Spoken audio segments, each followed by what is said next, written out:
right.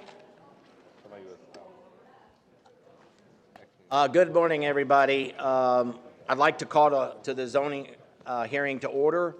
Today is January 17th, 2024, and the time is 9:31. Please rise for the Pledge of Allegiance. I pledge allegiance to the flag of the United States of America and to the republic for which it stands, one nation, under God, indivisible, with liberty and justice for all.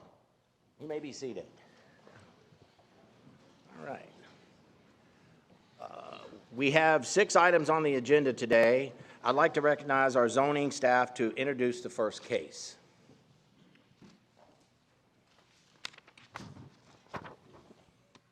Good morning, Commissioners. The first case before you today is called Blue Wave Express Car Wash.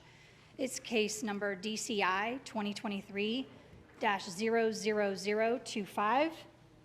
It's a request to rezone 3 lots in the Caloosahatchee Shores planning area.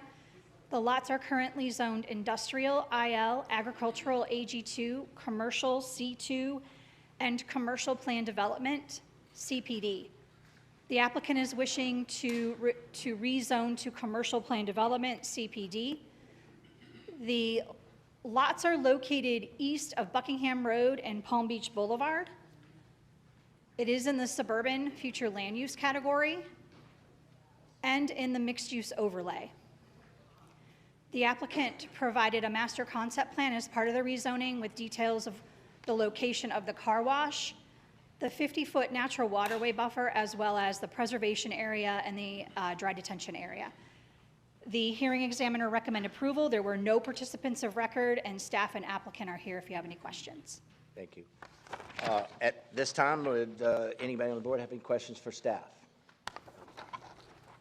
None? Okay. Does the applicant wish to make a presentation? Yeah, no? Okay. Oh, there you are.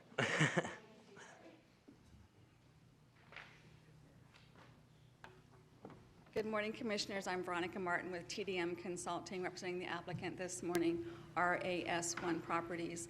I do have a brief PowerPoint presentation if you would like to see it. We are in agreement with the hearing examiner's recommendation of approval. We did not ask for any deviations, and we do have a development order under review by Lee County. I'm available to answer any questions that you may have at this time. Move the item. I'll second it. All right. There are no participants of record. We have a motion from Commissioner Hammond. Commissioner Pendergrass, and a second from Commissioner Hammond. Do we have any objections?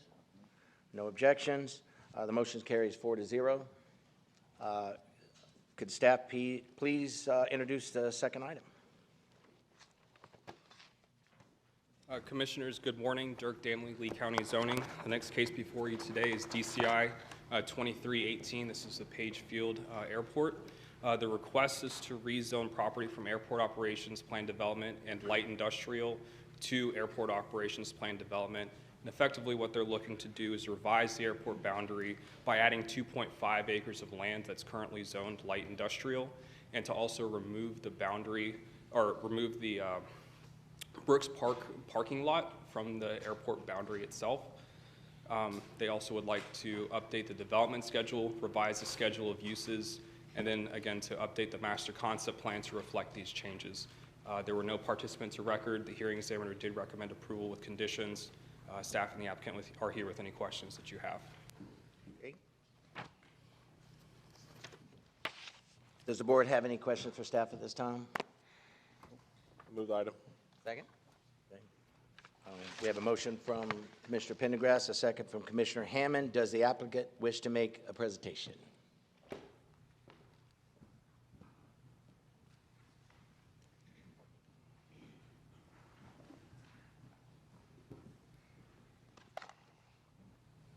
Hi, I'm Amanda Martin with Johnson Engineering. I have a presentation prepared if you would like to hear it, but we are in agreement with staff. I think they've described the project well. So if you want to see it, I'll give it. Otherwise, we're good. Any questions, staff, commissioners, for the applicant? No?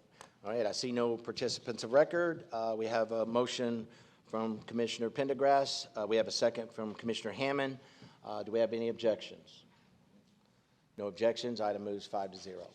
Approved 5-0. Could staff please introduce item number 3? Commissioners, the next case before you today is DCI 23-3. This is the Daniels Fall Commercial Plan Development.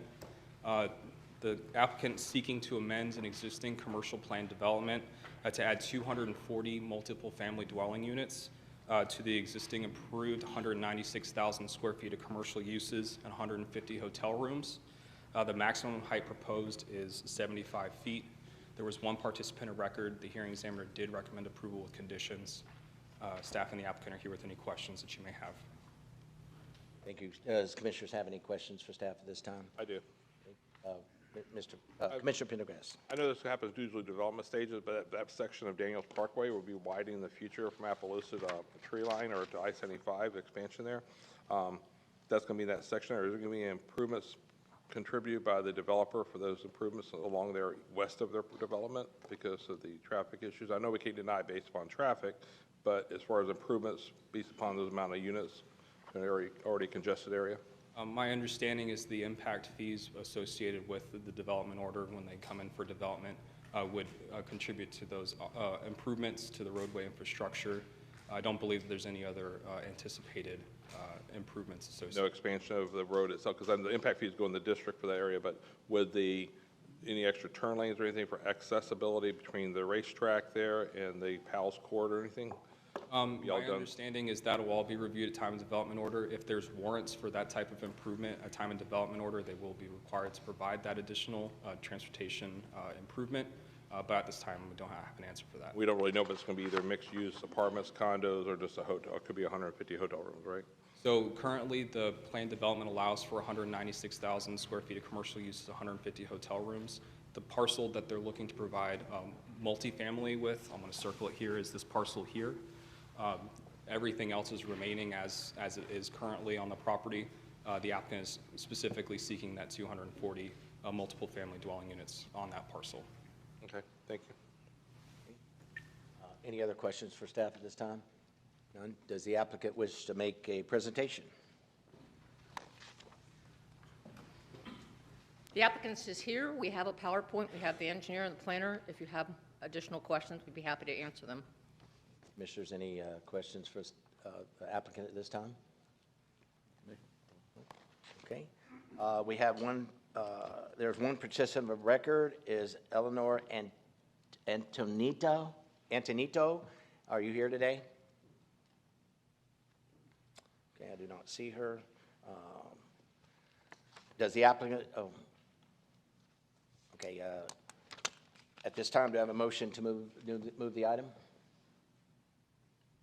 I'll move the item. Second. Okay, we have a motion to move the item from Commissioner Sandelli, a second from Commissioner Hammond. Do we have any objections? No objections. Passes 5-0, unanimous, approved. Could the staff introduce the fourth item, please? Commissioners, once again, Dirk Danley, Community Development. This is DCI 2327.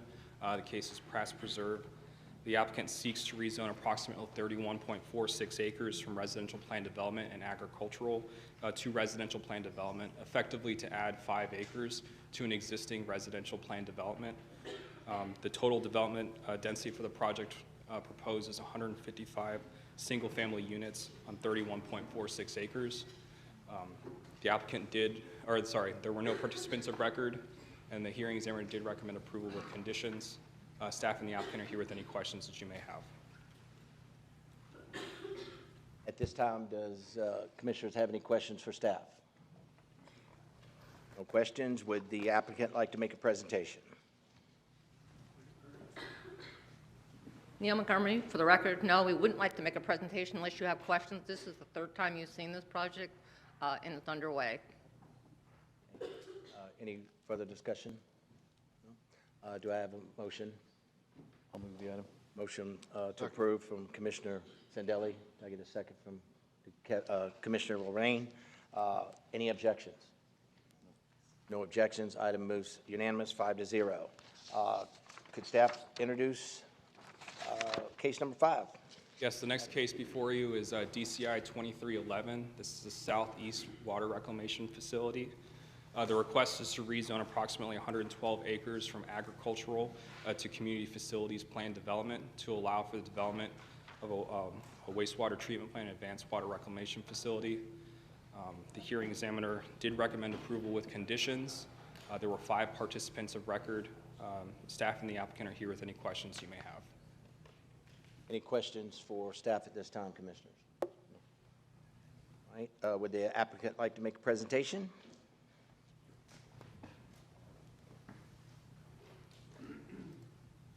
This one?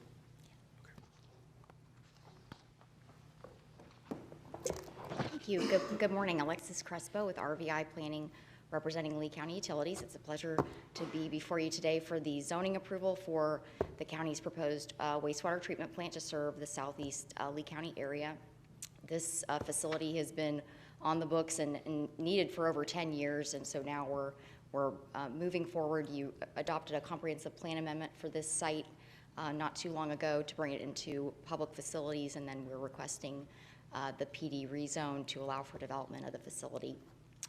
We do have a PowerPoint slideshow. We do have the entire team here from Jacobs Johnson Engineering if you'd like to ask them any direct questions, and we'll just defer to the preference of the board. Thank you.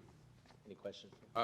First of all, thank you for having that graphic. That's the most important thing. I think a lot of people don't understand that area there is Lico going eastbound, where the intersection is actually, that's where it turns south now to Corkscrew, and where the water retention pond is on the right side, that's actually the lane to turning south to Corkscrew. But that gives a great view of what the when it's done, and with the buffer between the road and where the plan is now, which is all ag land, and it shows the extension of Lico Road going out. So I believe that's the way the conception is, right?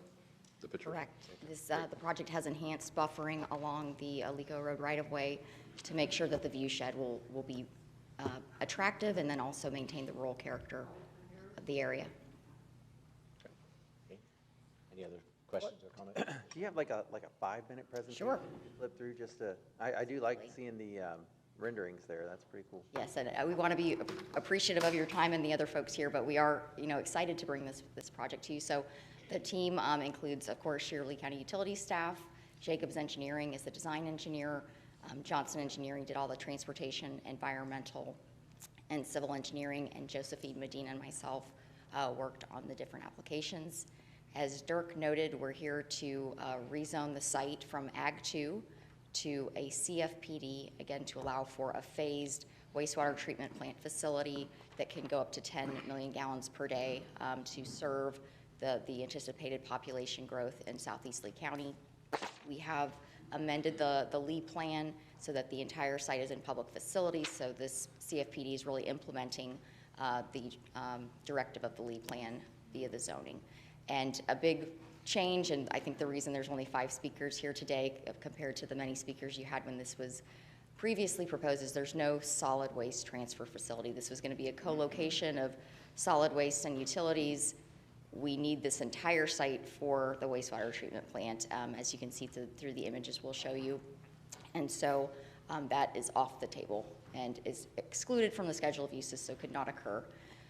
The master concept plan is shown here. It's an illustrative version. We have a single point of ingress-egress onto the soon-to-be improved Alico roadway that was intended to minimize trip disturbances onto the road for those that live in the area. You can see the large green area. The entire eastern side of the site will remain in permanent conservation. That's where the higher quality wetlands are located. That will also serve as a wildlife corridor to connect this to other sites within the area and other preserve areas. You'll notice enhanced buffering labeling around the property. We have a 30-foot type D buffer along Alico. That's double the width required by your code.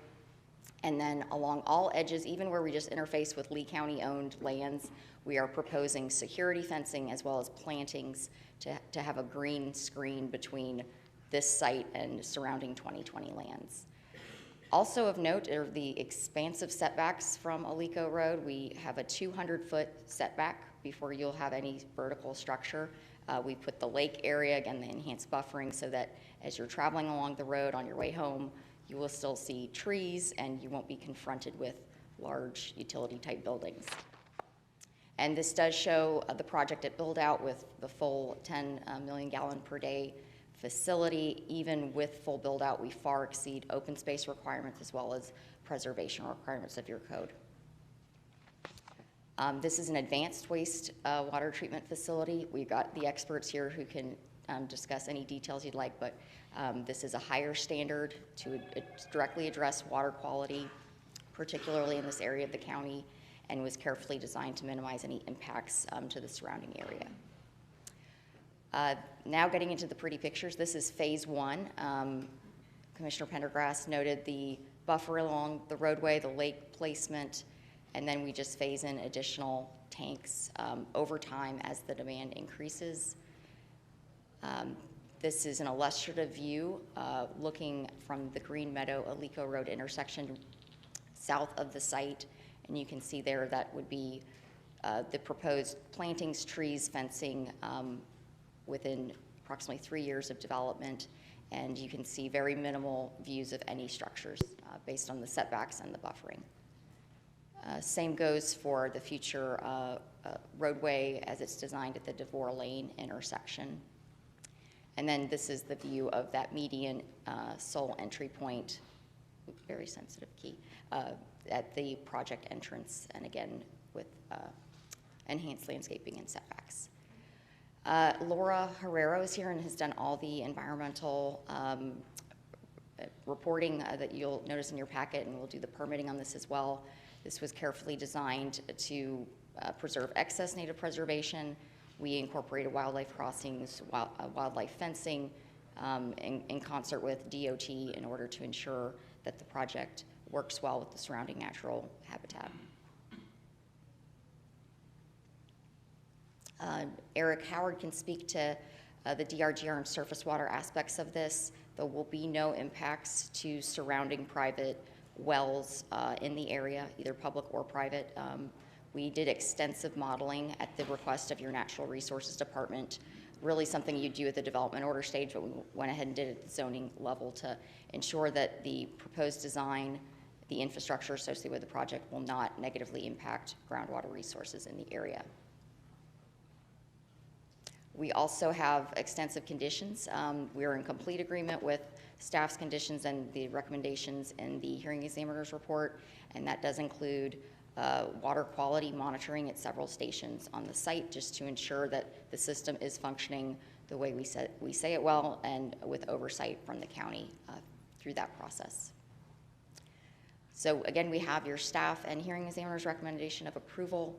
This will directly implement the intent of the LEAP plan to provide for infrastructure for future growth.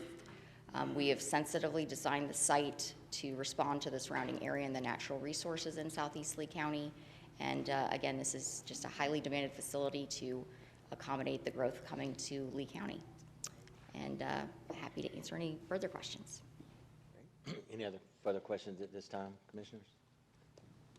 None? Thank you. Thank you. All right, this time I'll open it up for public comment. I do have comment cards. First up, Marcia Ellis. Thank you. Give me just a second so I can pull up my PowerPoint, if you would. I will be.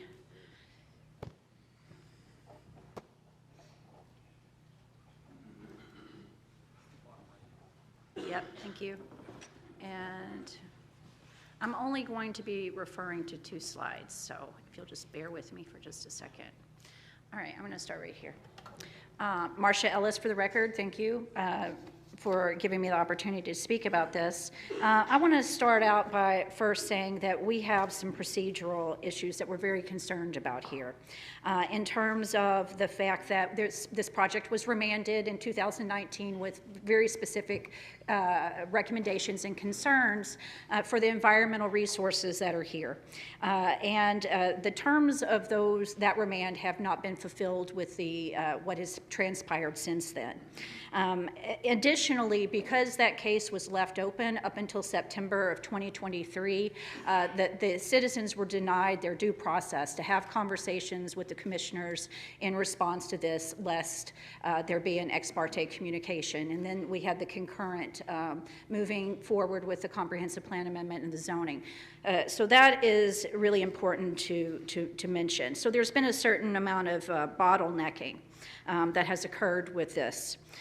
Even though we've had literally 4 years to work this out. And because of the 4-year delay in bringing these needed facilities to the county, I'll say just preemptively that there is no statutory hardship for these facilities because this can fully be attributable to the actions of Lee County and the board.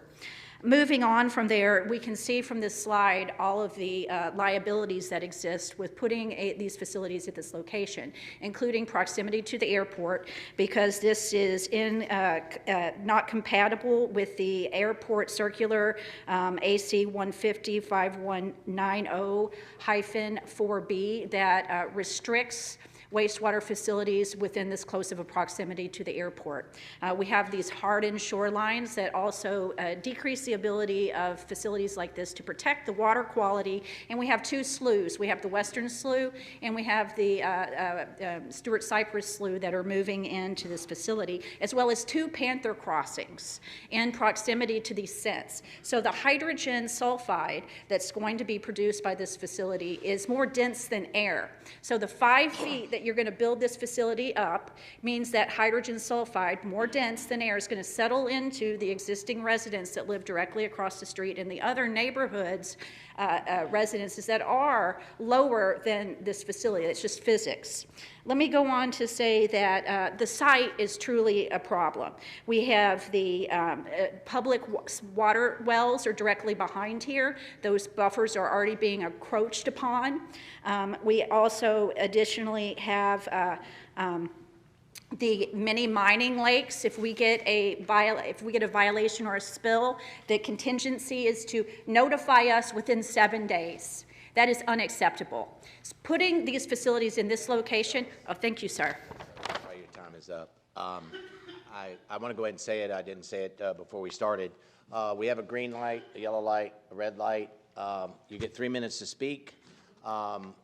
When the light turns yellow, you basically have 1 minute left. So I don't like to cut anybody off, but unfortunately, we are going to stay at our 3 minutes today. Okay, I'd like to call the next person up, and that will be Patty Whitehead. Get her mask on. Get the mask on. Good morning, Commissioners. I guess I have more questions and comments. So, well, I have one key comment, though. I agree with Marcia. This is an atrocious location for a wastewater treatment plant. You're placing it between two significant historical flowways that really, served sheet flow through the DRGR. The DRGR, I suppose, as we used to know it, not as it exists anymore because of the degradation that has occurred through comprehensive plan and zoning changes and Bert Harris actions and so forth.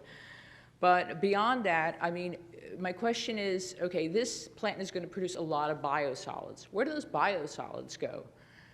Unfortunately, it's a comment time. We don't. No, I realize that. Okay, I'm putting the question out there for the public to understand that all the issues haven't been resolved by the consultants that have come to the microphone to speak.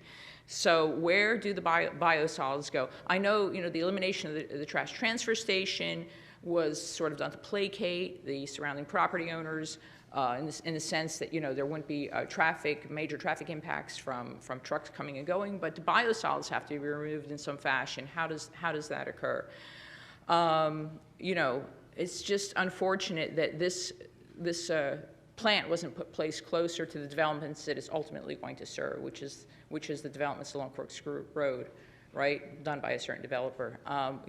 This is sort of a social justice issue that you put it in the backyards of folks that have lived in Lee County for decades, right, and appreciate the rural values of that community.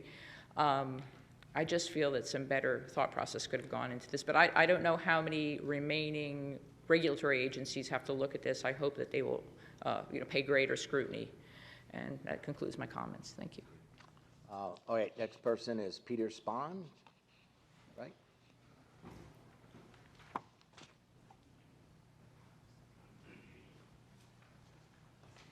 Good morning. Good morning. I live directly across the street. I'm the nearest resident to the subject property. It will have an adverse effect on me and the wildlife. I'd like you to consider all the questions and presentations made at both HEX meetings in 2019 and 2023. There are many unanswered questions. Of special concern to me is why are you changing the zoning on the wetlands if you don't intend to do anything with them? Why did you only build to a 25-year flood standard? Is this compliant with the land development code? Is there a liability to the county because of the proximity to the airport and the well fields and the potential of collapsing the aquifer through deep well injection? You know, there's a demonization of septic systems, and septic is a pretty decent way of getting rid of, well, septic, there's a problem with the deep well injection, depleting the aquifer because you're taking that water out of the system. You run the water through a septic system, it's recharging the aquifer. If septics are so bad, you wouldn't be allowed to put a drinking water well within 75 feet of them. You run into problems with septics when you've got high density and you put them in areas that are prone to flooding. There's an ever-changing goalpost on this project. It started out at 6 million gallons, then it was 8, then 9. On the slide this morning it's 10, and I'm told it's actually 15 million gallons. That's the equivalent of 30 Olympic-sized swimming pools per day. I want to know what percentage of that is going to be reclaimed and reused, and what percent is going down into the nether regions, the deep well injection.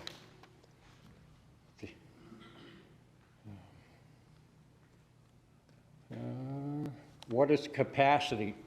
You're supposed to be containing this. You're deep well injecting it. What's the capacity? What's the limit of how much you can put down there? Do you just ever increasing pressure? Where does it go? There are many, many unanswered questions. We've entrusted the commission with the stewardship of Conservation 2020 land, and they wind up giving us sewership. Thank you.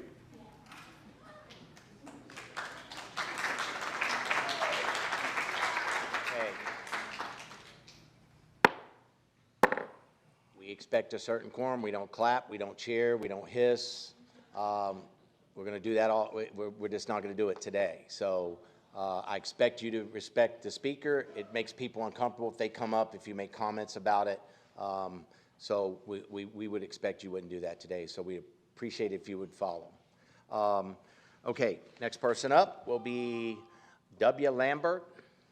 I'm not sure the first name, so. Julia, okay, just. Julia. Yeah, it kind of runs together, but come on up. All right. Thank you. Sorry about the handwriting. That's okay. All right, my name is Julia Lambert. Sorry, getting over cold. And I'm a resident of Wild Blue, and I want to refer back to the HEX public testimony, all the testimonies that we had given on all my patriots as well as my peers from the HEX hearing in last year, and as well as 2019. So before I start, obviously the location of this is the biggest issue. I'm sure you heard that before, and you're going to hear it again today. The main issue, especially concerning Wild Blue's standpoint, is both flowways head straight towards Wild Blue. And we all know that Wild Blue is supposed to be at least Southeast Lee County's premier development, right? It took 3-4 years of Dennis Schroederberg's time to create 3,000 acres, 1,100 homes, 800 acres of lakes, and it was the benchmark of your EEPCs, right? So lots of effort. And plus, you access municipal money in order to fund some of those ecological protections at Wild Blue. How? So now you also want to use other people's money, i.e. taxpayer money, to self-fund this water reclamation facility. So in the event that it does go bust, well, we've all seen Category 5 hurricanes recently, it does go bust, there's that saying, stuff is going to flow downhill. And when it flows downhill, it's going to flow down to the flowway of Wild Blue. Dennis Schroedersberg very much knew of the sensitivity, hydrological sensitivity of Wild Blue. He said that in creating Wild Blue, according to his quote in an article back in 2014, he had sat through over 75 meetings with various agencies, federal and state agencies, just to come up with Wild Blue. And it was a give and take process, but it can be huge payoffs. A lot of other developers followed Wild Blue's environmental lead. So now, 7-8 years later, after Wild Blue has been created, you want to create this, something that could be, in theory, a ticking hydrological time bomb that flows through Wild Blue and off into the Gulf Coast. Let's go on to Wild Blue, right? Wild Blue in 2015, the development agreement. When that development agreement was first created, we all know what a development agreement is. It's contract zoning at its best. The reason why you allow Florida allows contract zoning is because in states, contract zoning is essentially when you're allowed to enter into a negotiation and the developer bypass various laws for a period of time, so long as the state or the local community gets something. So what happened in Wild Blue's case, even though the developer purchased 3,000 acres to build property, they gave back 500 acres to Lee County and gave it to a park. When they did that, but when they did this, they especially said no sewage treatments We're going to be plans. very strict. Sorry. I appreciate what you said, but thank you. I apologize. So no sewage and no waste facility plans. Next person up, Serge Thomas.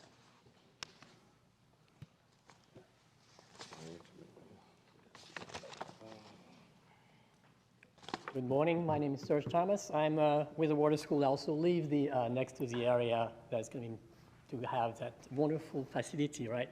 I like to mention with everybody that says that it's really the wrong place for this facility. It's again at the intersection of regular flowways. I didn't hear anything about Kingston, but it's also made for accommodating a development that's about 10 miles away. So that means bringing water 10 miles to the facility.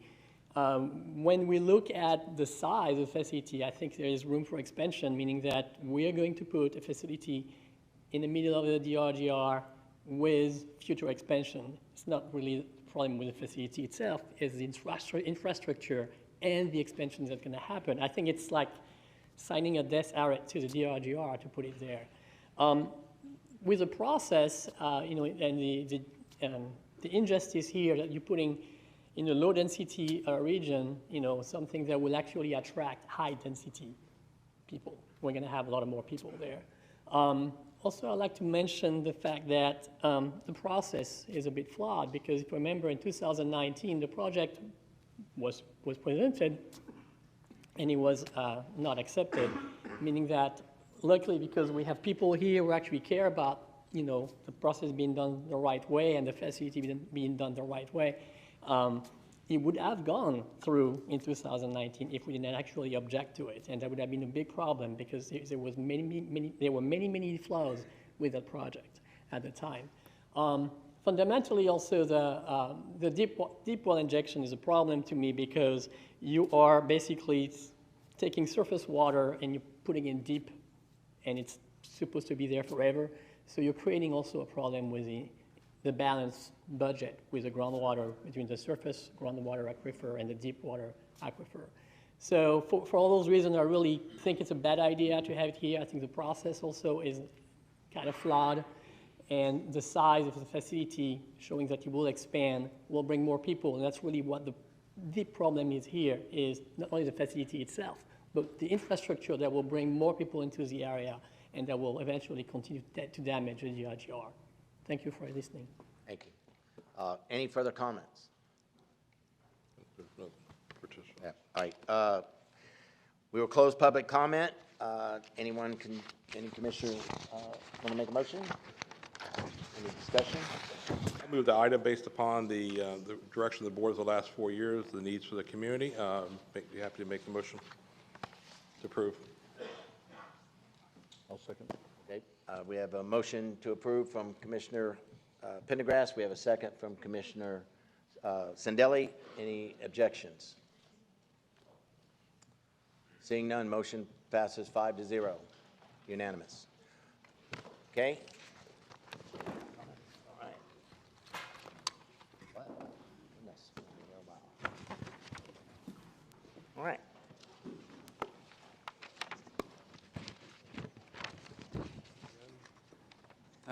Good morning, Commissioners.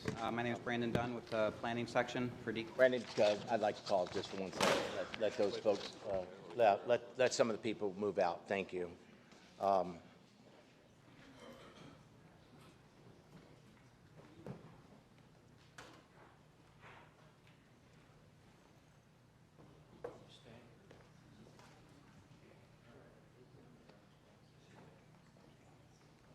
Okay, before we start on item number 6, I have a question for the county attorney. Michael, is there any legal conflict or reason I should not vote today on this item? Good afternoon, Commissioners. We have received a request from a public participant with regards to that matter. We've reviewed it, and you have no legal prohibition from proceeding in this hearing. You may proceed. Okay, thank you. Staff, introduce item number 6. Good morning, Commissioners. Brandon Dunn with the Planning Section and Department of Community Development. I'm here this morning to discuss the privately initiated map amendment, Carrie, Duke, and Povia. This is a privately initiated amendment. This is a transmittal hearing, meaning it will go up to the state for review and come back for a final adoption hearing at a future date, if the board elects to transmit. The request is to add 788 acres to Lee County future water and sewer utilities service areas. That's map 4A and 4B within the Lee plan. The request expands water and sewer utilities service in anticipation of a future residential development, but it should be noted that this is not the approval for that residential development. That zoning would come back at a future date along with the adoption for this comprehensive plan hearing. The map on the left is a proposed change to map 4A, the future water service area. The map on the right is the proposed change to the sewer service area, map 4B. The amendments will encourage a form of development that is consistent with Objective 27.1, Goal 29, Objective 29.1, Objective 29.2, and Policy 29.2.1. And also consistent with Policy 17.3.3, the applicant held and advertised meetings within both the communities of Alva and North Olga addressing this proposed amendment. The rural future land use category does not prohibit use of water and sewer, but it does say public expenditures or capital improvements will be limited. It would not stop a private individual from running those sewer lines. Also consistent with Policy 126.1.4, inclusion of potable water on the subject property will help protect groundwater levels by discouraging use of domestic self-service wells. House Bill 1379, passed in 2023 in the 2023 Florida legislative session, provides direction for areas within a basin area management action plan to promote public water and sewer systems. The subject property is within the tidal Caloosahatchee subwater system of the Caloosahatchee River and Caloosahatchee River and Estuary Basin Action Plan. Inclusion of the public sewage service on the subject property will aid in prevention of surface water contamination by discouraging private septic systems, which are a source of nutrient loading into the Caloosahatchee River. The subject property also contains area within the wellfield protection zone along the northern side of the property.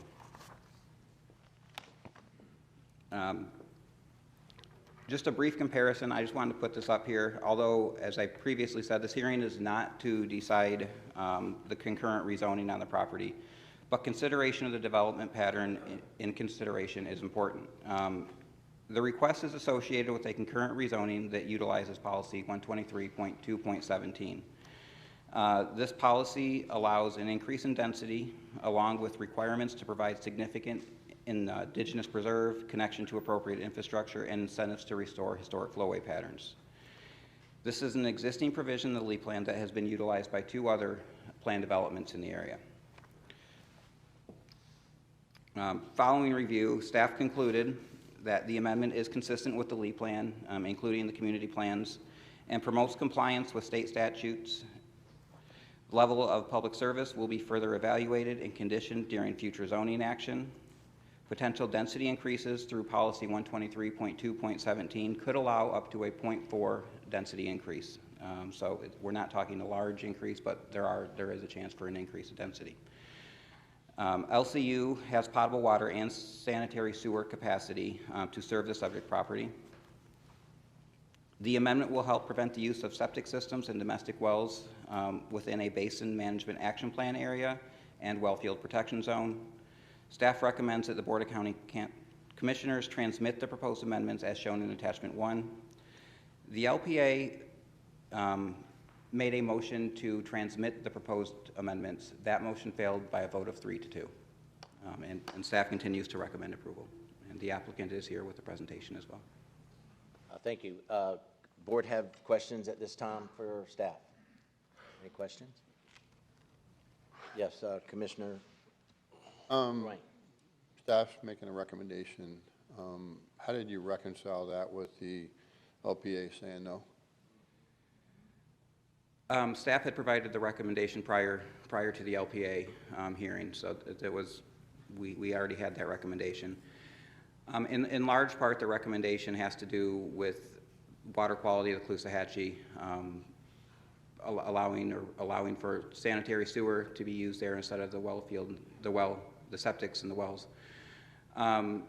Also, recent changes to state legislation, why they would not directly require sanitary sewer at this point.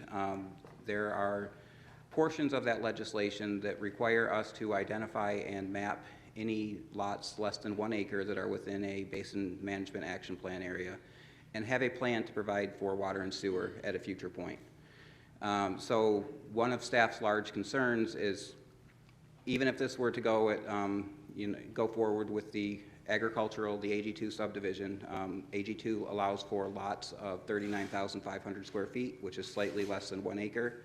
If they came in and built at that lot size, we may be on the hook, the county may be on the hook at a later date to provide water and sewer to this site. So I appreciate your explanation. Thank you. Any other questions for staff at this time? Any other question? Brandon, this is what we're doing today is just trying to help. Thank you all for being here this morning too. It's a very important issue for all of us. But this is just a transmittal, so it's not the final approval today. So I think some people think this is even the zoning hearing today, but it's not zoning. It's just a transmittal for the use of the property for water and sewer. That is correct. This, another way to look at this is they're requesting to have one of the pieces of the infrastructure that's needed for this residential development. And has that been currently the policy of this board, say, for the last 10 years to try to, for water quality issues along the BPAP maps, as for water quality, nitrogen to the river is to get people off of septic though? For definitely the last 10 years, the county has supported, use of water and sewer systems when available, but the House Bill 1379 of last year's legislative session definitely makes a push that way as well. Same as the item before this, off of Alico, of course, we do the developments because of people decide to move into Wild Blue, an old mining community, mining lakes, that decide to build houses there. This is why we're having to provide these services afterwards now. So in other communities further east of that, so this is just looking forward to anything that came in the future, correct? We're trying. Yes. Great, thank you. Any other question? Ms. Tom? Okay. Would the applicant like to make a presentation?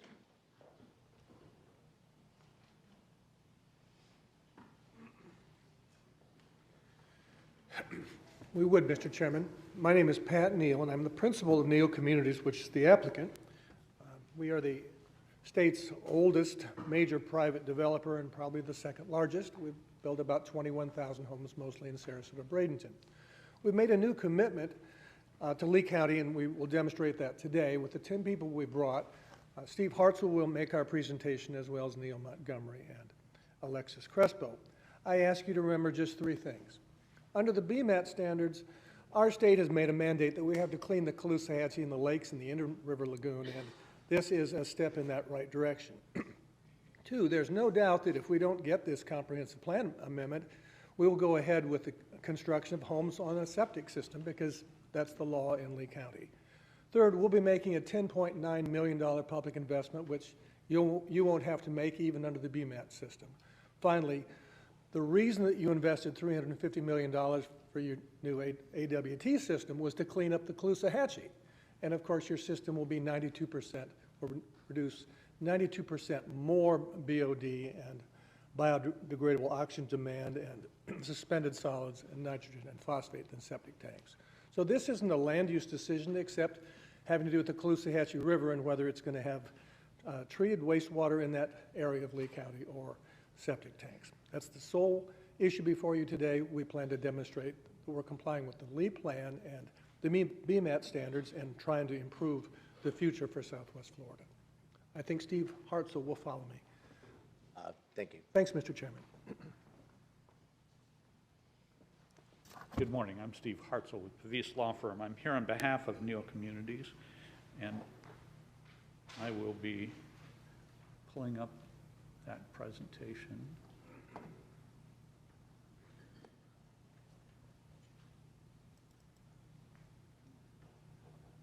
Which will be done by Alexis Crespo of RVI Planning. And I will turn it over to Alexis. Our team is here to answer any questions that may come up, but we wanted to do a brief presentation for you to get started. Good morning. Good morning again. Alexis Crespo, RVI Planning on behalf of the applicant. I'm going to get this into presentation mode.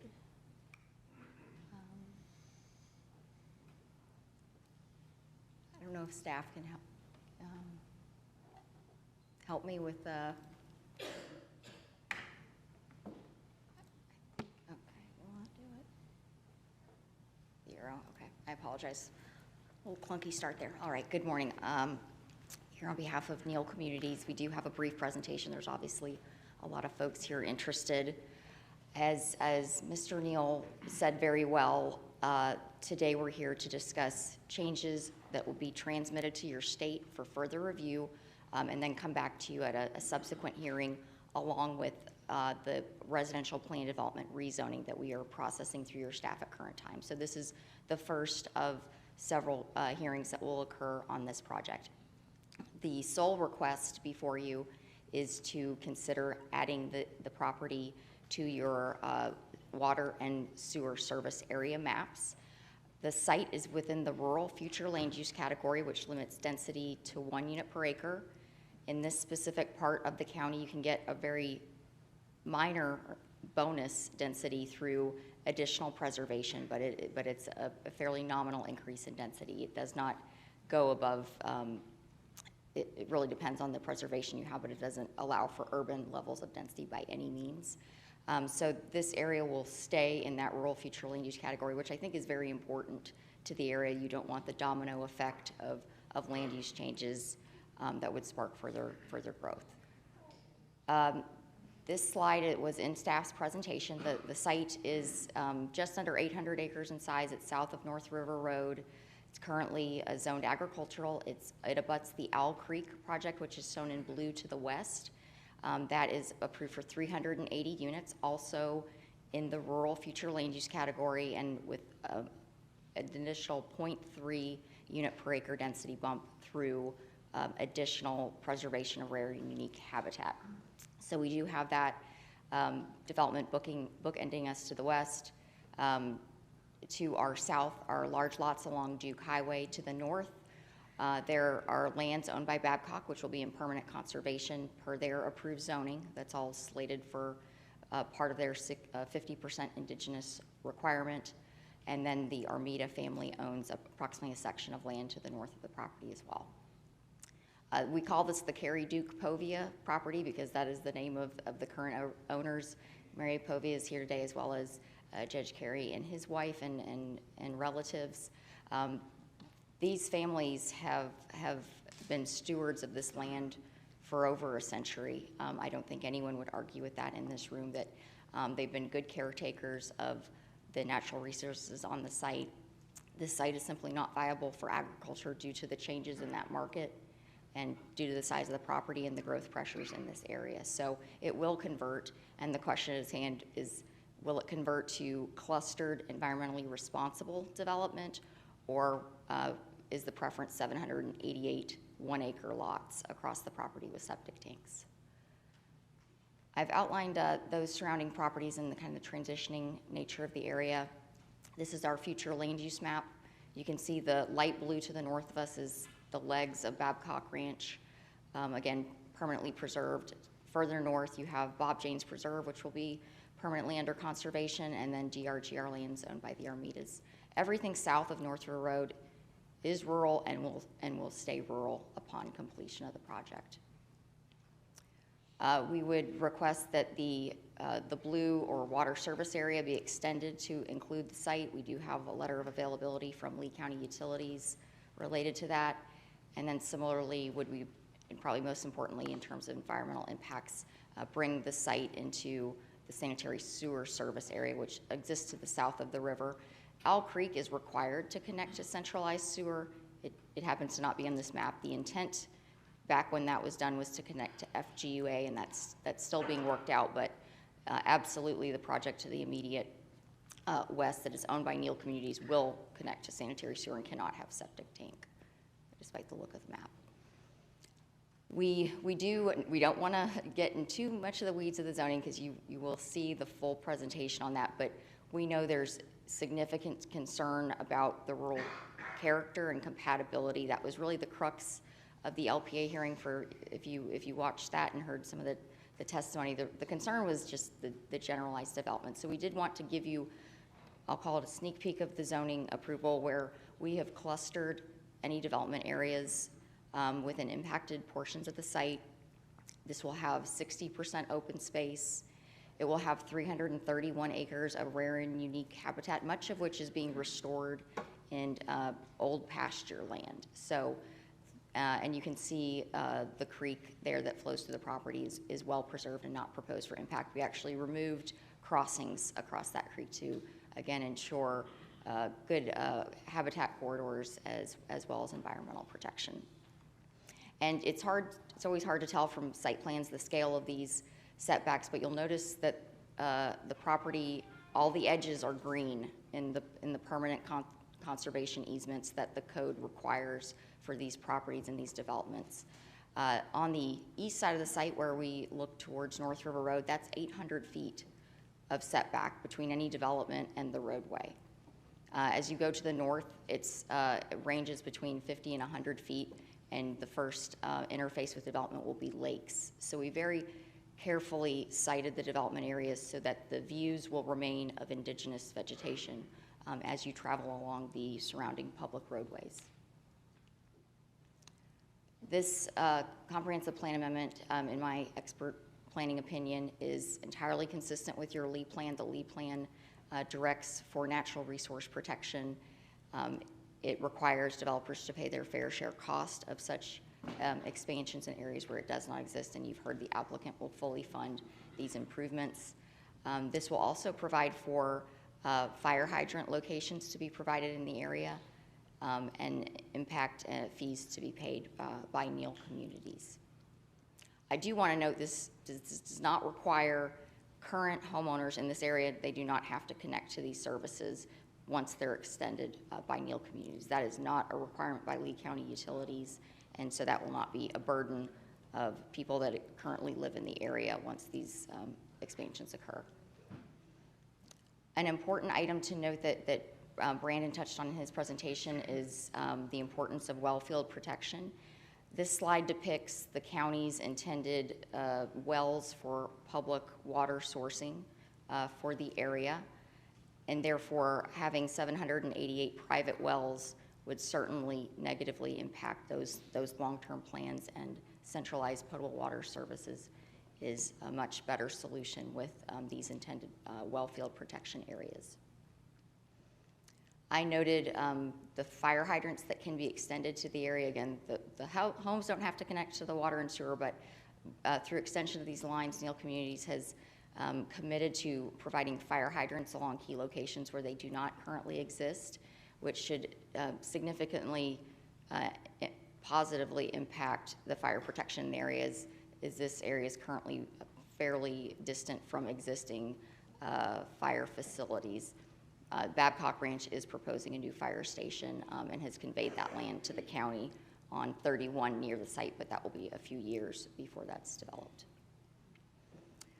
The benefits of the proposed comp plan amendment will again allow for environmental protection predominantly. This will allow for protection of the well fields in the area, the protection of the Caloosahatchee River through the sanitary sewer service.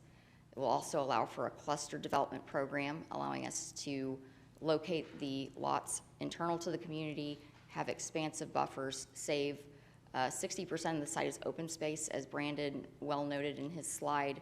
If this is an Ag 2 subdivision, there is no requirement for open space. There is no requirement in your code for preservation of indigenous materials. Those lots are sold to private property owners, and they can be developed, cleared as they see fit through that process. And so the PD route provides that clustering and ensures that the land will be under permanent conservation easement. And one thing we did at the outset was eliminate any vehicular access to Duke Highway in our plan. All access will go to North River Road. And at one point we had an emergency only, and the community did not appreciate that, so we eliminated that from the plans. Mr. Neal touched on this, and this is data derived from his ecologist related to the comparison of pollutants when you have a septic tank compared to advanced wastewater treatment facilities. And it will be an 89% reduction in nitrogen. And this is not taking, a 1970s septic tank and comparing it to brand new centralized sewer service. This is the current today's standard for septic tanks, which has evolved and improved arguably over the years, but even still, centralized sewer facilities significantly reduce the pollutants. And in this area, approximate to the Caloosahatchee Basin, due to the BMAP regulations, this is clearly a positive benefit for the county as well as the site. We have reached out to the community. We've done more than the minimum required meetings in efforts to demonstrate the plan and make clear some of these design provisions we've built in to address compatibility. We know there's still obviously folks here today, but we'll continue to work with them, and I'll be at North Olga tomorrow night for their next meeting.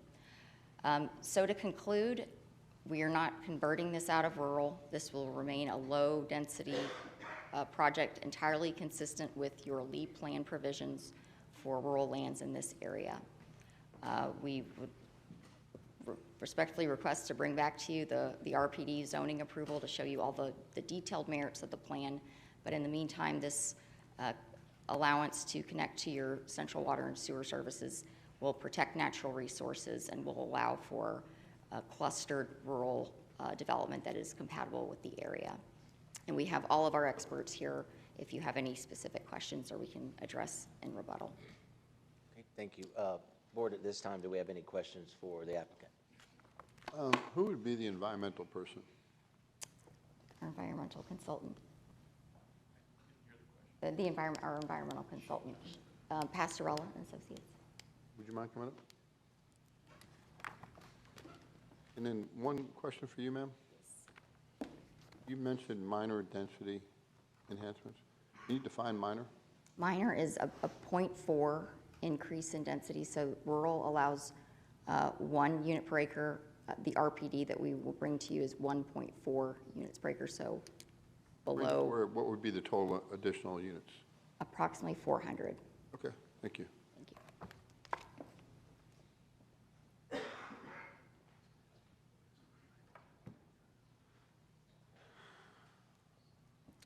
Hi, good morning. Shane Johnson with Pastorella and Associates, for the record, project ecologist. Thanks, Shane. Senator Neal actually opened up and indicated the improvement that he was certainly going to make it $10 million. Would you mind expanding upon, A, what he's doing and what environmental impacts and benefits we would have, and B, if he didn't, what would be the adverse effect? Sure, I think the slide that shows the green space probably best illustrates that. Not sure how to go back on this. I think it was number 5 on the slides. It was early in the slide presentation. Yeah. Looking for the master concept. I think number 5 showed that because I was asked a question about the same thing. MCP. CPA, yeah. Here we go. And as much as I appreciate the slide, I'm just looking for some verbal comments on the Sure, record. absolutely. So what we have here is collectively the project is primarily pasture lands currently. So the green space areas that you see here, the majority of those will be restored to upland rare and unique habitat that's allowed by the comprehensive plan amendment or comprehensive plan. And as part of that, that's about 300 acres of the total 423 acres of preserve, this green space that you see here on this map, that will be created upland habitat from pasture.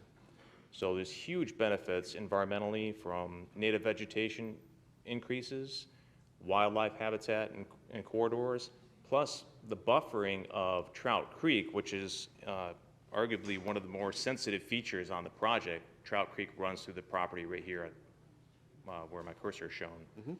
So as you can see, the restoration of habitat around Trout Creek is going to buffer this area significantly.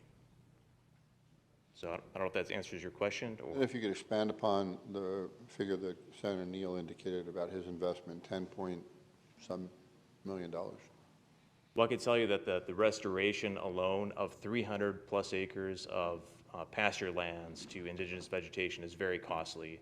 And I don't know the exact number associated with that, but I could tell you it's going to be in the millions of dollars. Could I ask Senator Neal maybe to expand upon that? Thank you. The $10.9 million is the price of the subaqueous crossing under the Caloosahatchee River that's about 2,000 linear feet, and it's the creation of a public sewer system for Lee County. The purpose of the public sewer system is, of course, to reduce the biological oxygen demand. The $10.9 million is a bid estimate with 3 contractors. I believe we're putting both a sewer and water system through a portion of the Caloosahatchee River about where a Duke Highway comes through. Well, of course, we'll take care of the fill and all the excess dirt that comes out of it. It'll be a clean and pretty job, and it will result in a new sewer and water system for Lee County. Commissioner, no one has to connect to it at a later date, but it'll be there for anybody who wants to connect to it. Does that answer your question? Yes, I just wanted that on the record and the environmental benefits. Did you ask for expert testimony on a reduction of nutrients and phosphate and nitrate, or was that part of your question? If you have that information available, love to I'd hear like that. to testify about how good it will be, Commissioner. Can we do that for 2 minutes? Sure.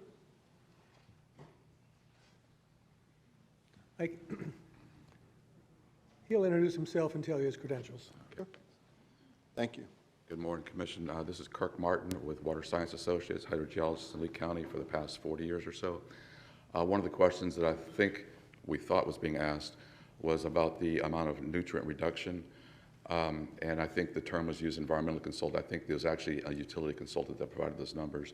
I did my own independent analysis of that and actually came up with a higher amount of nutrients that would come out of septic tank systems. The point being is, at the chance of stating the obvious, central water and sewer is much, much better for the environment, much, much better for the river. And it's part of a state initiative, as you well know. So we see this as a big advantage, and as your own staff even said, it may be something you end up having to pay for later on anyway. So this is a good time to get it done. I was just looking for, obviously, as much information as possible to obviously just pronounce the economic benefit, environmental benefits of this project. Obviously, we all understand what septic does. We all understand the impacts.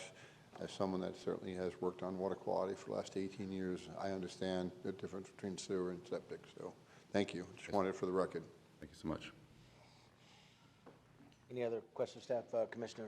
A question, maybe Alexis can go back to the slide, anybody on staff, the slide number 5, if you really referred to that earlier. I just wanted to go back to that slide for a second. Just trying to I know the area, I'm just trying to get a perspective for other people who's not, maybe is watching this from afar. So the current area north of the Mill River Road there, the new community, and then other one, this new community, is that Charlotte County or is that Lee County?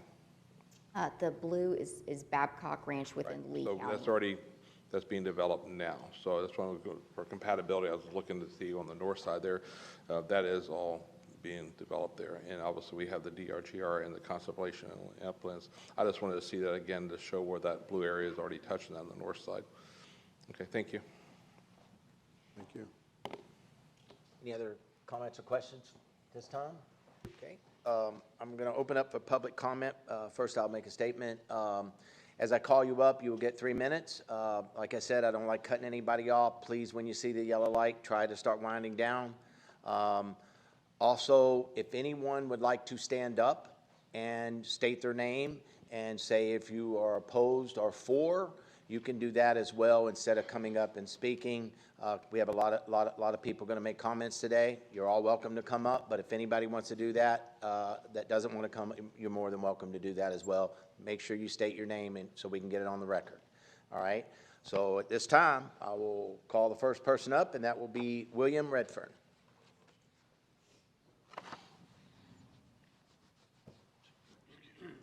Good morning. Good morning. My name is William Redfern. I live on Duke Highway.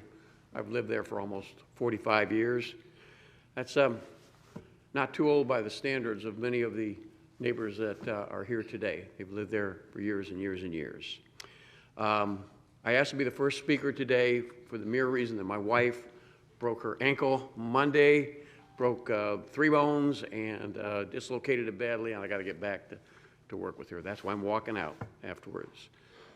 Gentlemen, I thought about what to say today, and here's what I came up with. I look at you gentlemen, and I see guys that are aging. Now, I'm old enough to be some of your daddy for some of you. I know that. And so I started thinking about what do we want to do with our lives? I'm getting kind of off here. And it all comes down to our legacy that we leave. My dad's legacy, World War II, he came home a war hero. Distinguished Flying Cross and Air Medal 5 Oak Leaf Clusters. He was my hero growing up. But here's the thing about my dad. What we really remember about my dad, he was really honorable. He always listened to everybody, and he made fair, informed decisions for the good of all. That's the heritage, that's the legacy I want to leave. And gentlemen, that's the legacy I think all of you ought to want to leave to your people. You're going to have children, perhaps, grandchildren, great-grandchildren. They will walk in this county, perhaps, choose to live here, perhaps. There's going to be 3 places they're going to visit, I hope. One are the beaches. One is our beautiful downtown area. And one might be, if we can hold back rampant density increased development, might be Old Florida, which is currently North Olga, Alva. That's where it's at. It's unique. It is different. Anything east of I-75 is worth preserving. I was dismayed by your last vote, 5-0, against what I thought were some pretty good arguments. You need to step back and look at the legacy. What are you doing for the county? I'm leaving. I need 3 votes. 3 gentlemen who will step up and really do the correct thing for their county and be remembered for the right thing, and that is why. I'm leaving 3 buttons. It says, Alva, yesterday, today, forever. I'm going to leave it right here. I hope 3 of you afterwards will pick that up. Thank you. Thank you, Mr. Redfern. Good luck with your wife, and go take care of her. All right, up number 2, Darlene James.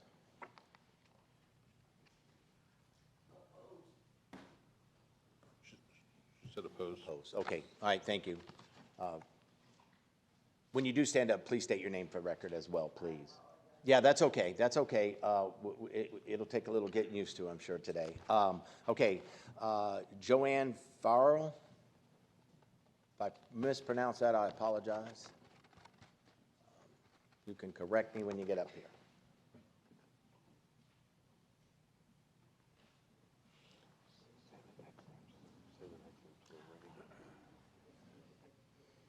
While she's on her way up, what we'll do to kind of save some time is I'll go ahead and call the next person up, and maybe you could stand in the back. That way it'll help move things along. The next speaker after that will be Wendy Sprague. You'll be next. Okay, please, ma'am, go ahead. Hello, my name is Joan Farrell. I'm from Venice, Florida, supporting Alva's efforts to remain rural Alva. Pat Neal has built 20,000 homes in Florida, has served in the Florida legislature, and has and continues to exert considerable political influence throughout the entire state. Overdevelopment in Florida is fueled by lobbyists for the real estate industry and builders at the Florida State House in Tallahassee.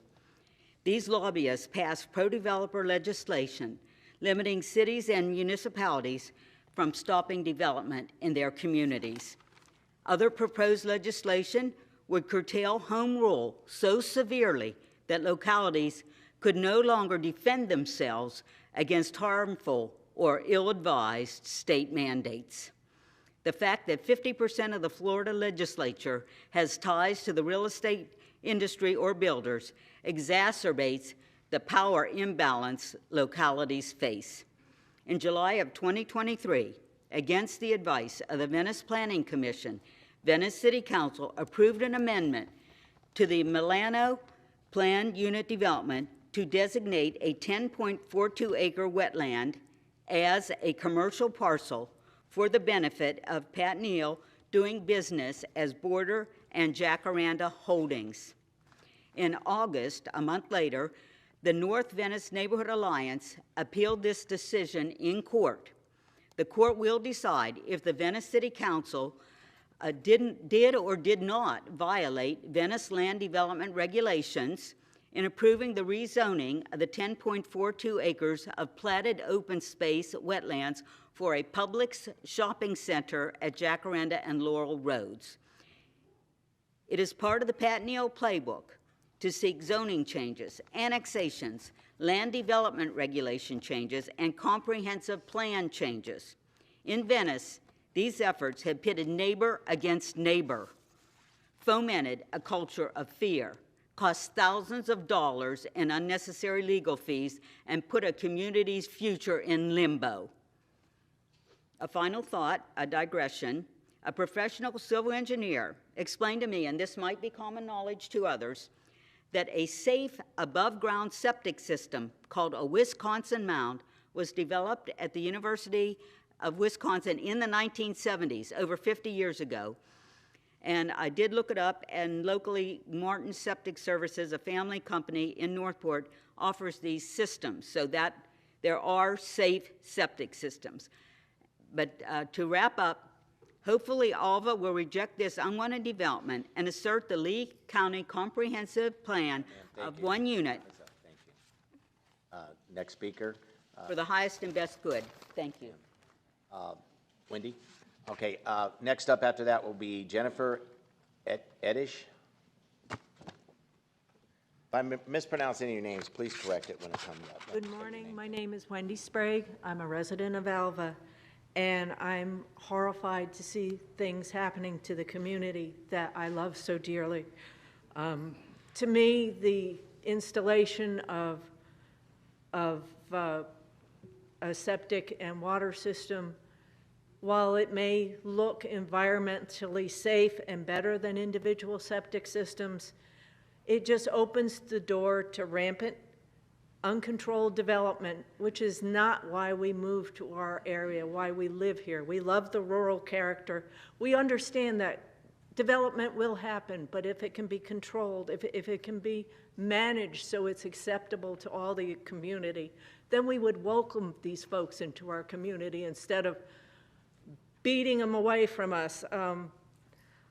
I listened to the presentation, I listened to the young lady speaking on the PowerPoint, and she kept saying clustered development, but somehow clustered development is totally the opposite of rural development in my playbook. And thank you very much for hearing me. Next up, after Jennifer, will be Jack Snyder. Jennifer, I live in Packing House Road in Alva. I just want to echo what the first gentleman said about we should really be protecting our rural old Florida. That's, excuse me, that's why what we came here for. And the people who have lived here for generations, they love, that's what they want. And I just think we should,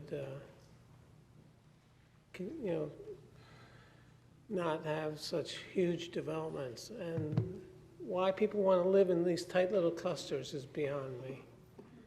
It's not, it's not rural. Thank you very much. Jack Snyder. And after Jack Snyder will be Dee Hollander.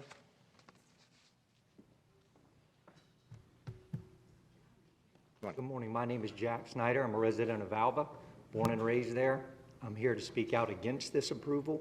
The reason for that being against it is not because I don't believe that property owners should have rights, that they should be able to develop their property. It's once that they cross their property boundary and affect the surrounding community that the community should have a say. And this community majority is here to say, we don't want this. We are the people that will be living there after this is developed and the developer moves on. At the existing density of 744 units multiplied by $450,000 a home, which is reasonable, there's a considerable profit that will be had for that. We do not want to see the density changed. We're not necessarily saying that, hey, I'm personally, let me say, I do not necessarily want to say that this gentleman or this O'Neill should not be able to develop it. I'm saying that this is going to lead to the density changes that the people in the surrounding community do not want. Therefore, I ask you to please vote against it for democracy. And democracy is the majority vote, and the majority of the people here are speaking out against it. Thank you. Ms. Hollander, and up next after that will be Stephanie Evans.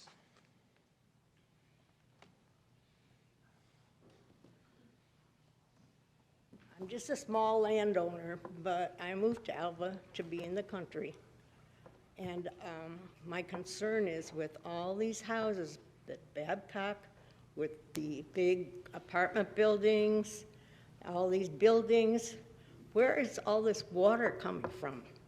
Eventually, we are going to run out of water. You cannot have that many people in one spot without something happening. Also, because of the people and the cars, the roads are going to be clogged. I was at the road meeting and they said that the roads wouldn't be improved till 2030 if the funding went through. They have no funding at the moment. When you have probably 2 cars to every house, 2 cars to every apartment, we're not going to be able to move. Also, I'm in danger of the animals. Yes, you have a lot of green space, but animals are going to be in people's yards. Pretty soon, they'll be removed. So I just feel that this is way too much building for the area. We would like to keep it rural instead. Thank you. Stephanie Evans, is she here? She's in the restroom. Okay. All right, we'll come to her next. Alan Klingensmith. Oh, Stephanie, you want to come on? Okay, thank you. Next up will be Alan Klingensmith afterwards. Thank you. Morning.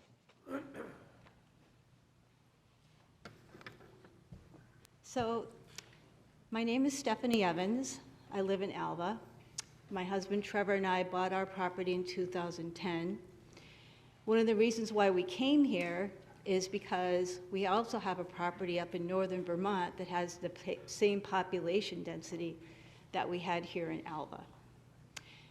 And Mr. Greenwell, one time I was at your farm I may say, you can, picking strawberries. I'd like you to pause, please. We'd like you to address the board. Please don't address any commissioner directly. You're more than welcome to make statements. One of the commissioners, I was picking strawberries in his farm. Thank you. And you Sounds good came right now. over and started talking to me. And you were telling me that you're a Republican and that you're a Trump supporter and that your boys are, and they're trying to get the young people supporting conservativeship going forward in the future. You had told me that you had bought some land, and the first thing I said to you is, I hope you never develop that land, and I hope you don't run for office at some point and use your power to maybe push development in Alva. And you said you would never do that. And I voted for you, and now I'm sorry I did. Cluster home development in our little rural town has no place here.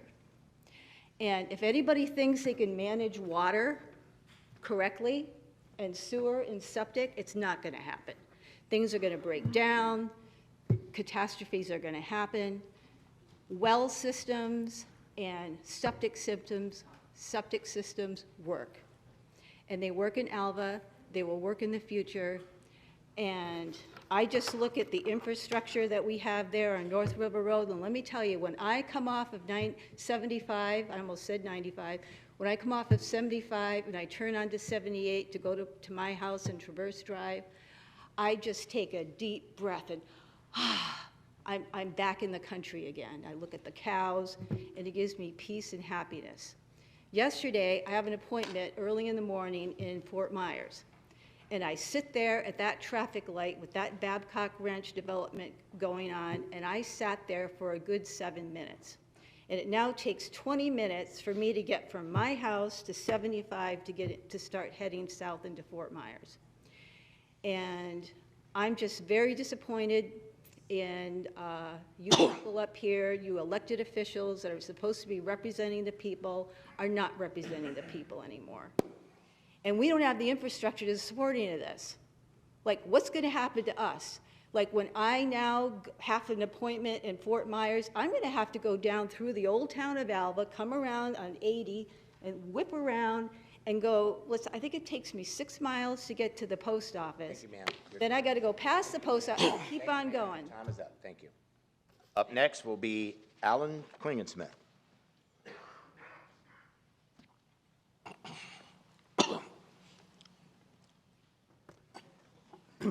Thank you. Alan Klingensmith. Mr. Neal says he will build septic tanks if the amendment is not approved or sent up to the state. The reason the LPA did not recommend approval of the amendment was there was no contiguous sewer systems in the area, meaning you'd have to go under the river to get your sewer. Modern septic systems are safe and efficient. They also require a larger parcel of land for the drain field, which means 30 to 40 foot wide lots would not accommodate a septic system. This means that the Neal people would have to redesign their proposal, they may have already done this, and disregard clustering. In addition, there is not 780 acres of buildable land in the parcel. We've heard something like 300 or 400 acres of wetlands that they're preserving. So at one point in 2023 at a meeting, we were told there was only 200 buildable acres. The latest estimate is 300 to 400 buildable acres. If you stay with 1 house per acre, that is reducing the number of septic systems and wells from 788 to 300, 400. This whole process has been a mess from the start. We were told that the amendment had nothing to do with density or zoning. It's just about sewer. But if you extend the sewer and the water, what is that for? enables the zoning process to continue and to increase the density. One other thing I'd like to say, I don't mean this ill, but if our representatives on the commission represented the people, you wouldn't have the state saying, hey, let's change the way county government operates. Thank you. All right, thank you. Up next is Keith Durling, and after that will be Janice Klingensmith.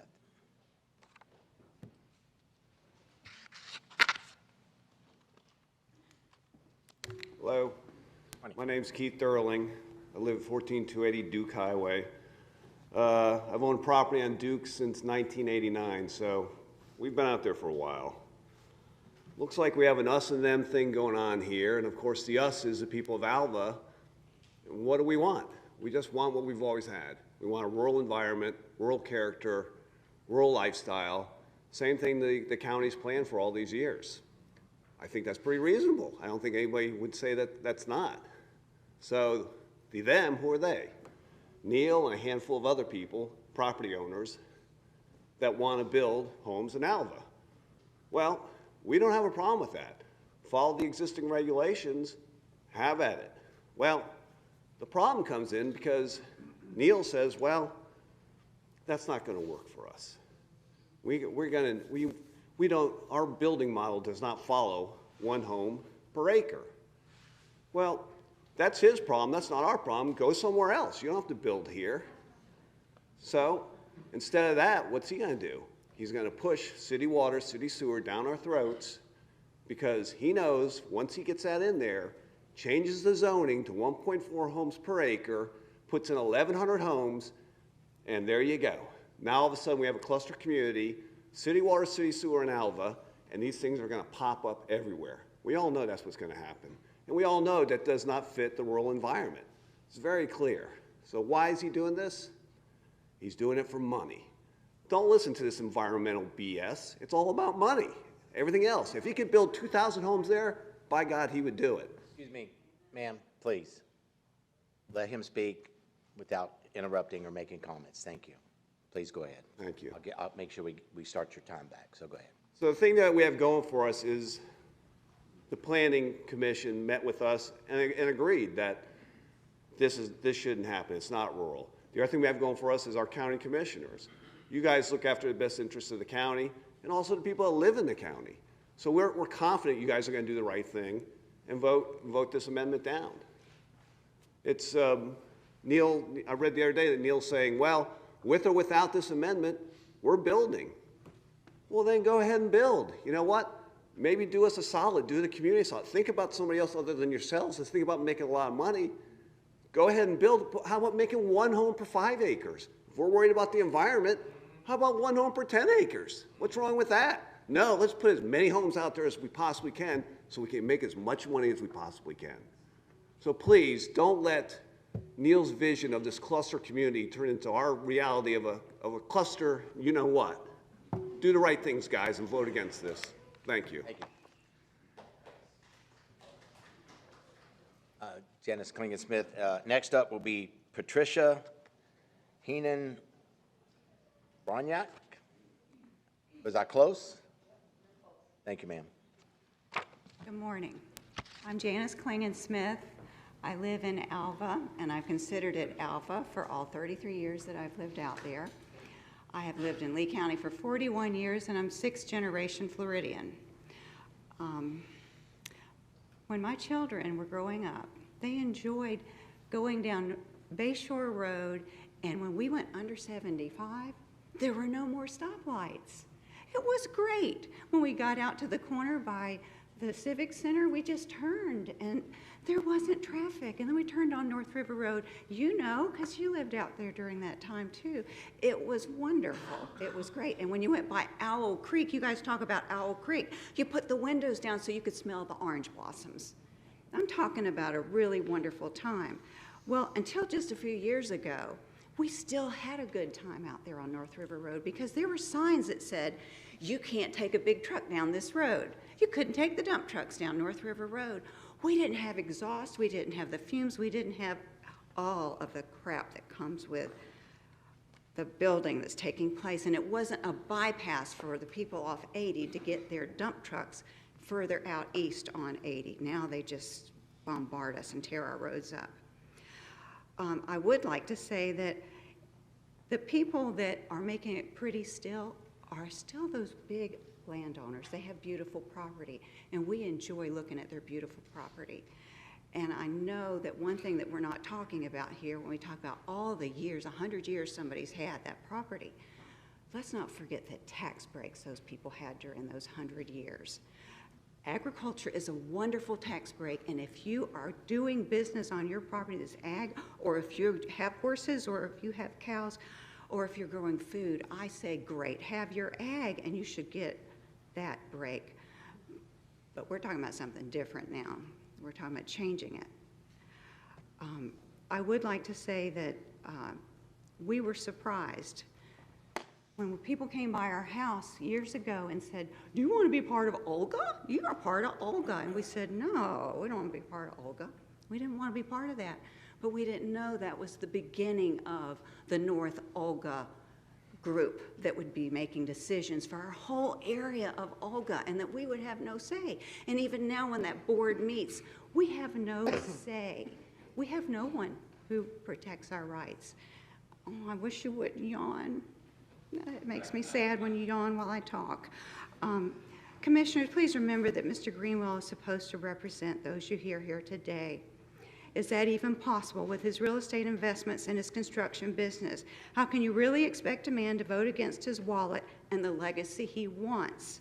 A man with integrity might say, when in doubt, step out. Have a nice day. Thank you. And by the way, I have integrity, but thank you. Again, no clapping, no hissing, no thank you. We should all show respect. I'm showing respect. The commissioners are showing respect. Staff shows respect. You can too. It's okay. We're taking our time. We're going to listen and hear what you got to say and give you your 3 minutes, and we will listen and take that in consideration. So I can't emphasize enough that the attacks are, why? Why are we attacking? We don't need to do that. Address the board, please. Okay, yes. Mr. Chairman, if I may, it's 11 o'clock. We've been going for about 90 minutes. I need a break. Could we take a recess? Yes, actually, we'll take a 15-minute recess, and we'll come back and keep going. Thank you, ma'am. We'll come right back to you. Okay. Okay. Call the meeting back to order. Patricia, please go ahead. Okay, my husband and I moved here from Arizona in 2018. First, we moved to the Cape Coral, thinking that's where we wanted to be. Then after a couple years of living there and the congestion and the chaos that it is, we decided we wanted to get out and look for some property again, some rural property, some acreage where we could have the horses in the backyard. So after looking around the area, I had not seen anything out on 78 on North River Road. I thought we were going to end up in north central Florida, Ocala area. And one day I took a drive out Bayshore, ended up on 31, and took a right on 78, and realized just how beautiful it was out there. And it's like, I think this is where we want to be. Finally found a house there. I've got 8 acres, a farm on Scout Camp, got horses in the pasture. My Jack Russell Terriers have 1.5 acres of fenced yard around the house to play in. But since the 3 years we've moved there, we've lived there since fall of 2020, the traffic's dramatically increased on 78. It's nothing but a steady stream of dump trucks, semis, from dawn until well into the evening. It's just constant. It's all you hear, it's all you see. And then they want to put another 1,100 homes on 78 with a 2-lane highway. I lived in Arizona for over 20 years and watched the population in the valley around Phoenix grow. However, Maricopa County had a development plan. New construction and communities were not approved until the area could handle the increased density. Expressway and roads were built first, emergency services were ramped up, development areas adhered to their plans of density. I moved from an area, North Phoenix, in the valley that allowed 1 house per acre, which was very common on the outskirts of Phoenix. 25 years later, I can still go back there, and those restrictions are still in place. They want to maintain a rural atmosphere. And at the same time, at other places in the valley, there's thousands of neighborhoods that are 4 units per acre. I'm also a realtor since 2005, and I certainly don't oppose development, but this Neal plan does not conform to the North Olga Community Plan to maintain a rural atmosphere, so therefore that I oppose any type of sewer expansion or water expansion for this community. Thank you. Senator Wilkes.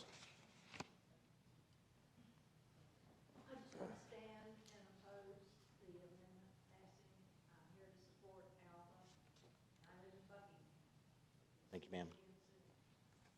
John Wilkes. My name is John Wilkes. I oppose this project in Lee County. I want that on record. Thank you. Nancy Hutto.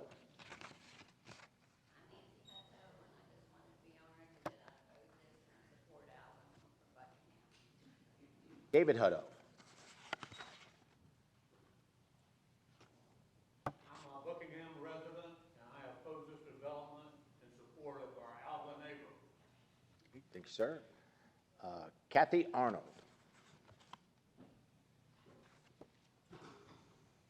Up next after Kathy will be Larry Murphy.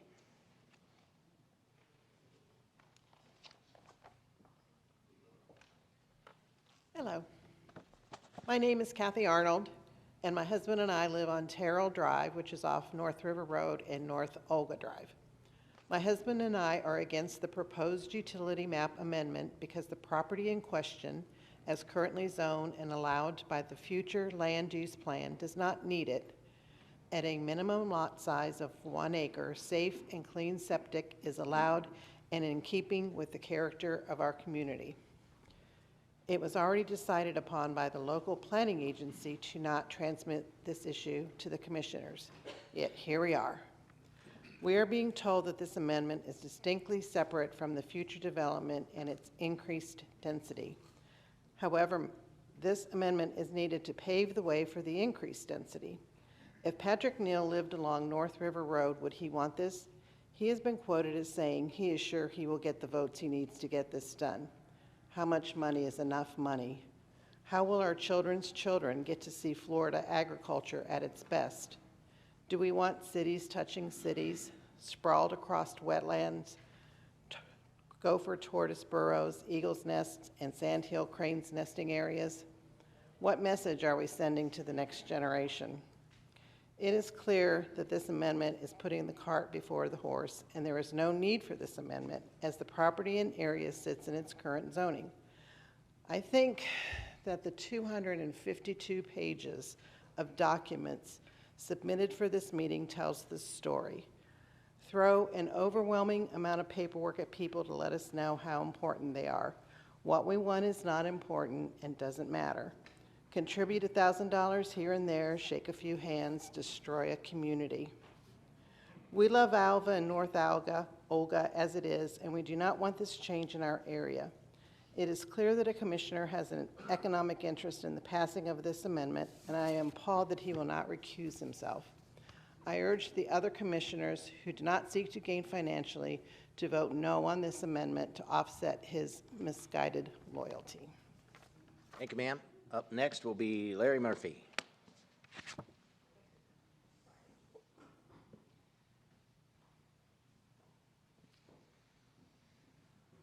Hello, Larry Murphy here, lifetime resident in Lee County. My wife and I are both veterinarians at University of Florida. Can't mention the school, I know. But we've lived in this area in east of Lee County our entire married life. My concerns for this county and for this community, and by the way, I'm very proud to be an Albanian here. We've been in Alva since '93. Our veterinary clinic's in Lehigh Acres since 1982. And so we've tried to stay involved with the community. I've been on the Humane Society Board. I've been on the Mosquito Control Commissioner for over 12 years. I'm committed to the area, and I want the area to grow and be responsible for what we're doing. When I see when I see all this happening with the density, is the major, everything I'm hearing today, the main thing I'm hearing that concerns me is the density, the obvious answer. When we came to this meeting this morning, we drove up from our house in Alva and came across 31 and down to 78. Right as we're coming around that corner, there's a great big sign. I know who put it there, advertising 400,000 square feet of commercial space available in this community, which means that if that happens, the growth is going to be absurd. And I agree with the comment that was made earlier, just trying to get from our house in Alva a 30-minute drive to get to Publix. You know, it's just crazy that we're spending that much time. So I would ask that you rethink this issue. Everybody that's on this table, I appreciate the work you're doing. Do me a favor, drive through Alva and understand what these people are so passionate about here, about what a unique gift that is to have that it's still left in our community. And if we don't take action to preserve that, we're going to lose a real diamond in the rough. So I ask you to give that consideration. Thank you. Thanks, sir. Up next, Susan Mahan, and up after that will be Bill Burdette. Also, I was asked by staff to mention, and I forgot it when we started back, please don't touch the mic. It's very sensitive. It's set up. We can hear you. Once you touch it, we kind of have to come back and fix it every time. So they asked us, y'all not to touch the mic if you can help it. Thank you. So go ahead. My name is Susan Mann. I'm from Alva, Florida, and I want you to know that I oppose the sewer and/or water expansion project. Okay, thank you, ma'am. Bill Burdette.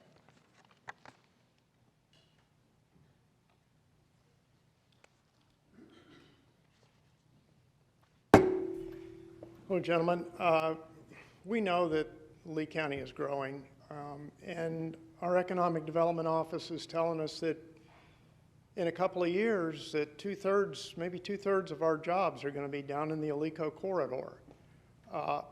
So why would we be pushing the population into the rural areas? Alva and Buckingham do not, by the way, I am vice president of the Buckingham Community Association. Alva and Buckingham don't have jobs for these people. We don't have utilities. We don't have school capacity. Lord knows the roads are inadequate. So it's a situation where the county is, if we push population here, the county is going to have to take care of these things. You don't have the money to do it. It would take decades to do it. So Lee County keeps creating its own problems, and we've got to stop doing that. And the time to stop doing that is now. Let's do it. Let's say no today. Thank you, gentlemen. Up next, Don Tate, and then Darius Cochran will be after that. We'll follow.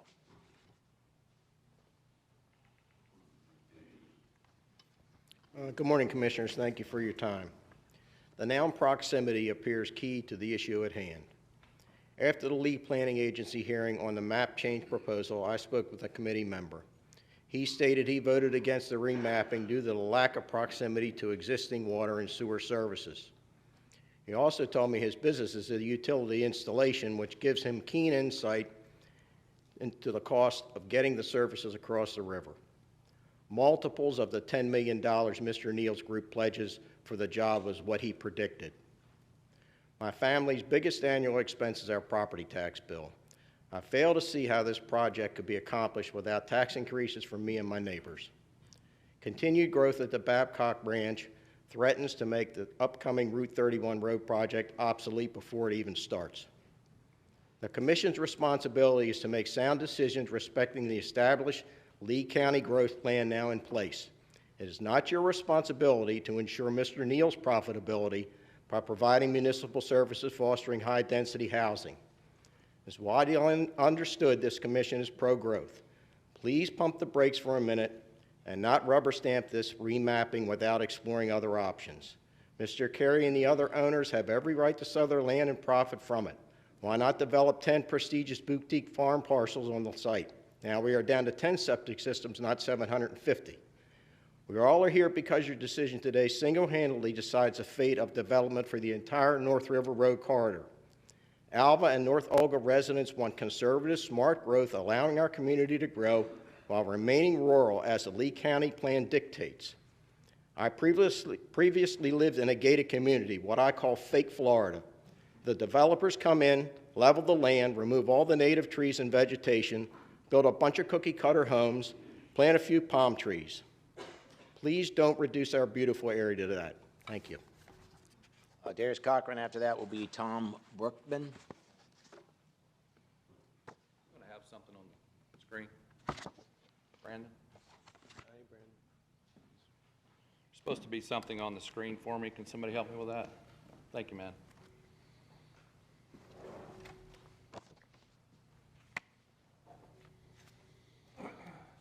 Which one was yours? I like the this one right here.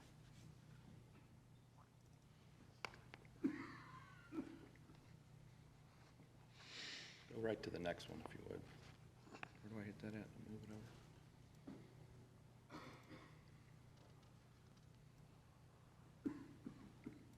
Thank you. Appreciate it. Yeah. In church, we have a saying for some people that are a little more important than other people. It's called HTT disease. It's called holier than thou. The people that are so desperately trying to protect the environment are wanting to put 6,000 people on North River Road that should be in a historic preservation, just like the Edison home and everything else around here that's historic. The county's bought many, many preserves across the street, east, south, west, all these parks. Y'all have done a good job on that, but now you're about to ruin it and make that road look like every other road in Southwest Florida. All these developments look the exact same. They're a box this big, 30 feet is from here to Commissioner Ruang. That's how big a house is. They want to put duplexes in Alva on 30-foot lots. And you know as well as all these people that doesn't go there. This is all about density. It's not about septic water and sewer. Mr. Neal wants to get, like the gentleman said, 2,000 homes if he could. The picture up here is a septic tank from Lennar Homes. I think some of the members of the commission, their family works at Lennar Homes. But that septic tank was permitted by your office in a safe way. The Lee County Health Department, the Lee County government said it's safe. 2023. Look at the length of there. 417 feet.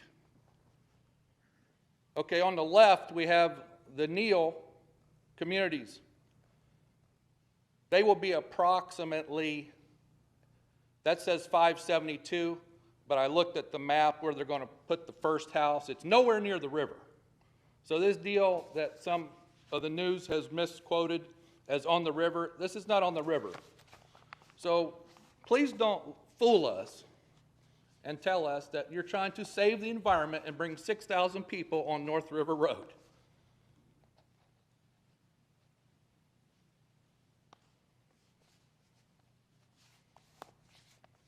You finished? No, sir. Keep going. Or you run out of time. I asked for you guys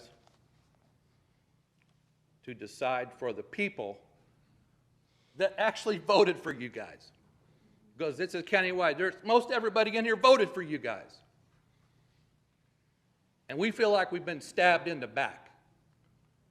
What you did at Gunnery Road and Buckingham, we are fearful of. You might as well get an ambulance and park it by Gunnery Road and Buckingham Road and haul off the bodies from what's happened there. It's almost a felony. I'm not going to say it's a felony, but it's almost a felony. Thank you, Mr. Crocker. Thank you, Cochran. Up next is Tom Brookman, and after that will be James Kennedy.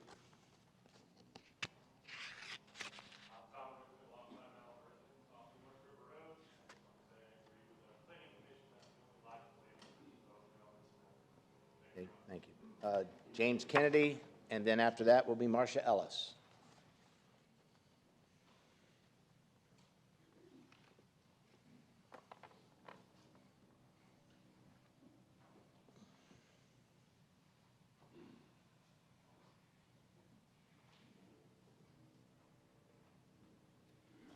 Sorry,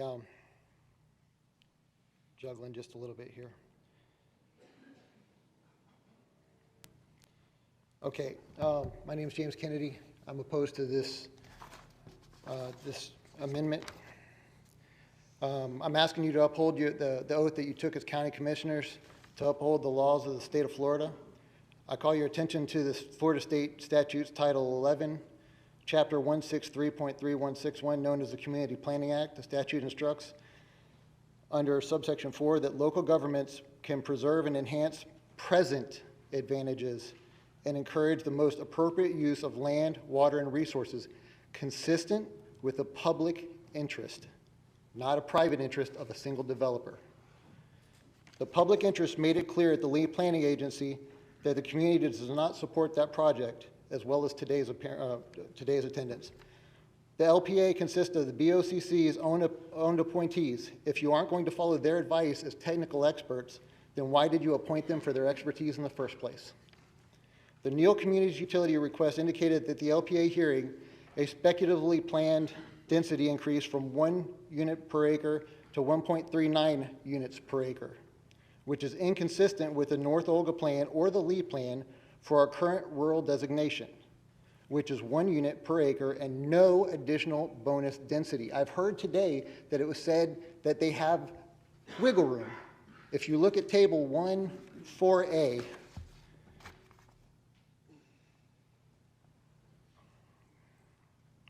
table 1A, summary of residential densities, rural, no minimum, maximum 1, bonus density, no bonus density. So to say that getting this water, or that there's a bonus density, a way of wiggling in, that's not true. Will you perform your sworn duty today consistent with Florida law and public interest by protecting the remaining agricultural land, protecting tourism, agriculture, and military presence, or will you choose profit over protection? And I have one question based on the ethics request that was made, and I asked the question, I asked the question to the county attorney, so I already know his answer, but according to CEO 23 TAC 3 on April 26 of 2023, a voting conflict would be created under section 112.3143 Florida statutes, where a city council member votes on whether the city should proceed with septic to sewer conversion project that would involve a conversion of their residents' council member. Okay, I understand it's not the city council member's own house, but Alexis Crespo today said that the intended path is still passing by his property. That's a potential financial benefit. Thank you, sir. That's what she said. Appreciate the comment. Time is up. So we need a resolution on that. I don't understand why we're even going forward with this.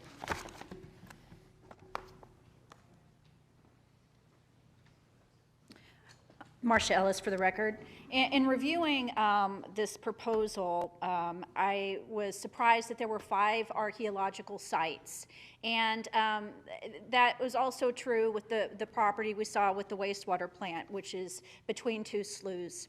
The reason that there are archaeological sites at both locations is because of the rich natural resources. Think about this. If we're interested in preserving the history of our community, and we are in no way honoring what the indigenous people have indicated to us are the important places for us to preserve, then we are really not doing our duty. And I want to just frame it there. These are significant natural resources that should be preserved. Today, we are making a decision about how do we cite and how do we make provision for utilities and infrastructure?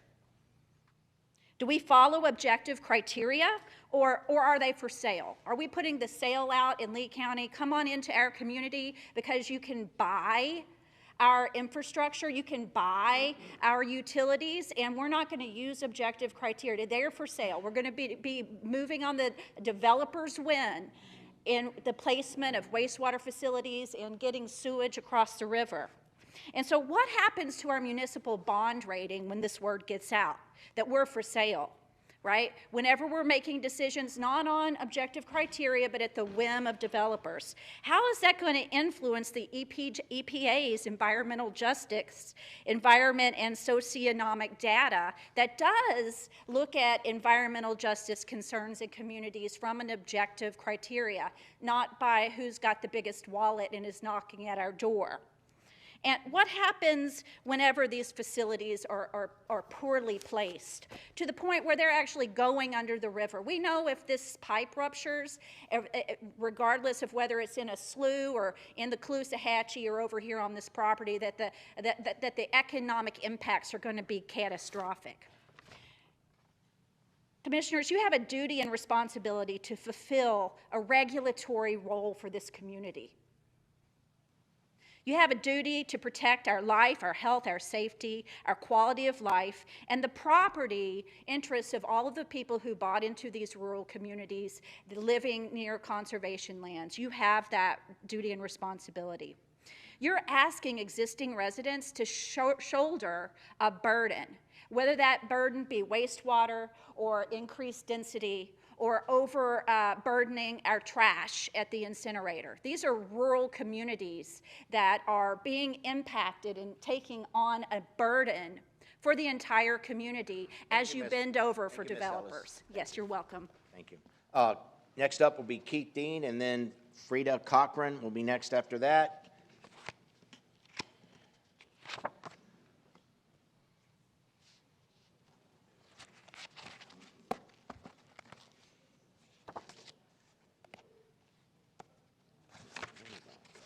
Good morning. Morning. You know, when COVID came out, they told us to follow the science, to get the jab and all the boosters that came after that. Well, I didn't follow the science, but I'm still here, so I guess I'm lucky. But you know, as kids, we used to always, in summertime, we'd spend our time at the beach or on the river, boating, fishing, tubing, chasing girls.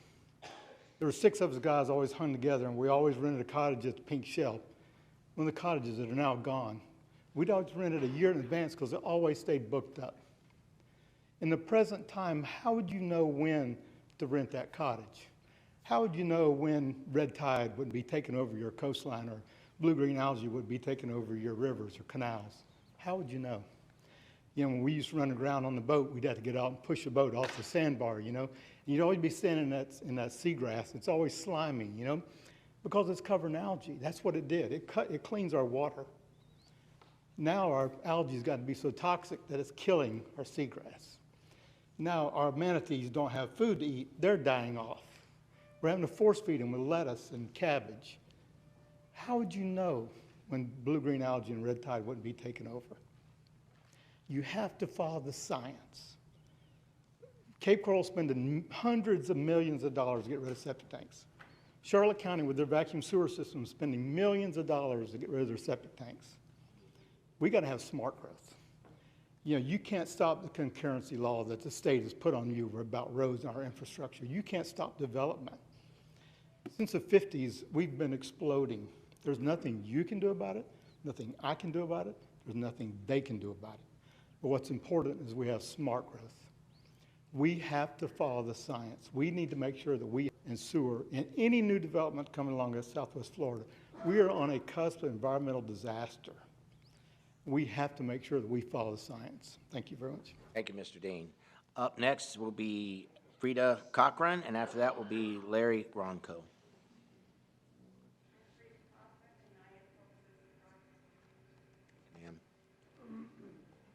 Larry Ronco.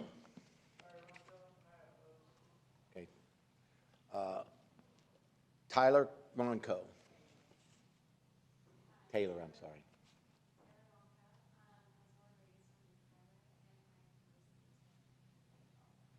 Thank you. Richard Durling. After that will be Kathy Sanderford. Morning, Mr. Chairman, members of the County Commission. For the record, I'm Richard Durling. I reside at 14300 Duke Highway. I had comments prepared here, most of it echoing what you've already heard this morning. The fact that what this map amendment does is actually not address what the need is, because it's the community that would be developed there that creates the need for the water and sewer. This is really more about the issue of density than it is about the issue of the quality of septic systems. There's plenty of arguments out there that will show you that septic systems, when installed properly, are not adversely affecting the environment. If there really is a need here for extension of water and sewer, it is into the areas that currently do not have water and sewer, and there's a lot of them here in Lee County, particularly in the North Fort Myers area that's along the river. Those are all old septic systems that are not hooked up to the central sewer. So if Lee County wants to extend their service area, that is where they should really concentrate on doing it, so that they can take advantage of treating those areas and replacing those septic systems. Mr. Neal has been quoted, and he said it today, that he would develop this property regardless of whether he gets the extension of those facilities, and he would do it at a lower density, which is what this community is concerned about the density. So I had asked Mr. Neal and his team to do just that. Why don't you step out with a new plan that shows us a lower density, something that the community could live with? I believe he'd get the support of the community if he proposed just that, a lower density on these properties. You know, the property is currently on the Lee County future land use map as rural, and that's what the people who moved there thought it was going to be, the future, rural. Those who live there and those who've moved there want to continue to see it as rural. So today, the issue is not really one of extending the utilities, because there is no need to extend it to that property. It's more of an issue of density. And again, I would ask Mr. Neal and his team to propose a new plan that would show us a new community that'd be fitting to the rural environment with a lower density. Thank you for your time. Richard.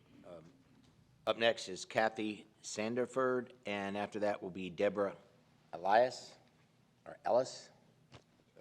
Huh? Yes, ma'am. You're fine.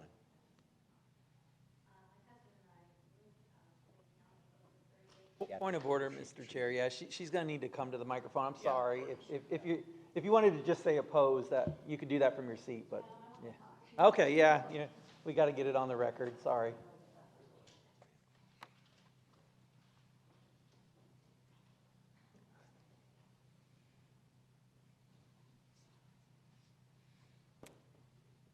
Yes, my name is Kathy Sanderford. My husband and I moved to Lee County over 38 years ago. We lived in an area with one of our children for about 8 years, and then we bought property off North River Road thinking, wow, we're going to be in the country. And we enjoyed it for many, many years. So we've been in our home now over 30 years, and we've enjoyed it. We've raised our boys there. We have one grandchild, and our second grandchild's on the way. And just like the gentleman before, he talked about a legacy, and this is what I want for my family. My husband just recently, he goes to work about 6:30 every morning, and being off North River Road, you would think, oh, it's a long road. There's no traffic on this road. Now you have to wait, and we have a cul-de-sac street, and he said he has to wait sometimes 5 minutes to get out. And do you think this new growth and what they're planning on doing is going to accommodate traffic? No way. There is no way. So I just want to say, please don't change our landscape to a concrete jungle. Okay, thank you. Up next is Teresa Fields.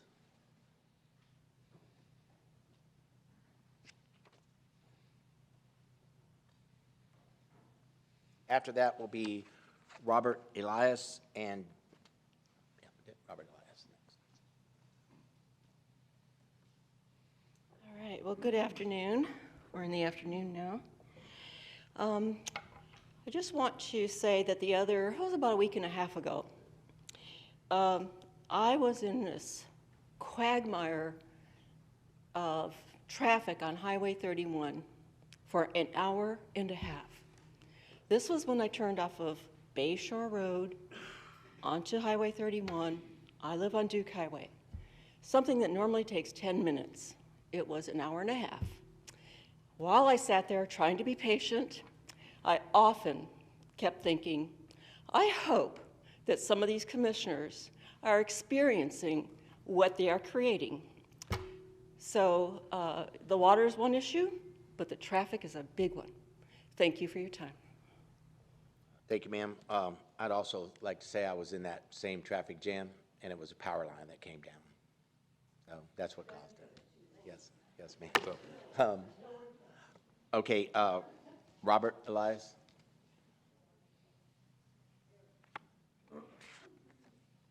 No?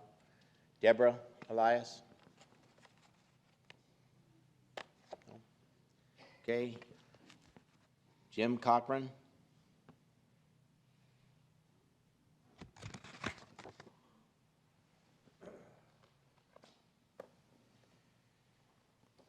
After that, we'll follow Greg Irwin.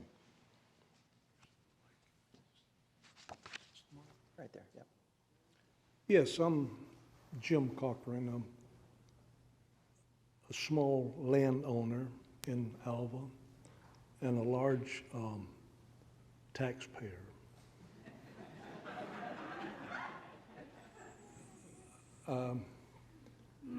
My main concern is the traffic. I sympathize with landowners and developers, and I think that they can make some compromises and come up with a solution there. But I do think it's irresponsible if we put more traffic on the road until the bridges and roads are complete. I bought a new automobile and was sitting at a 31 light between two other cars just a few months ago and was sideswiped and, you know, totaled a brand new car. So it makes me maybe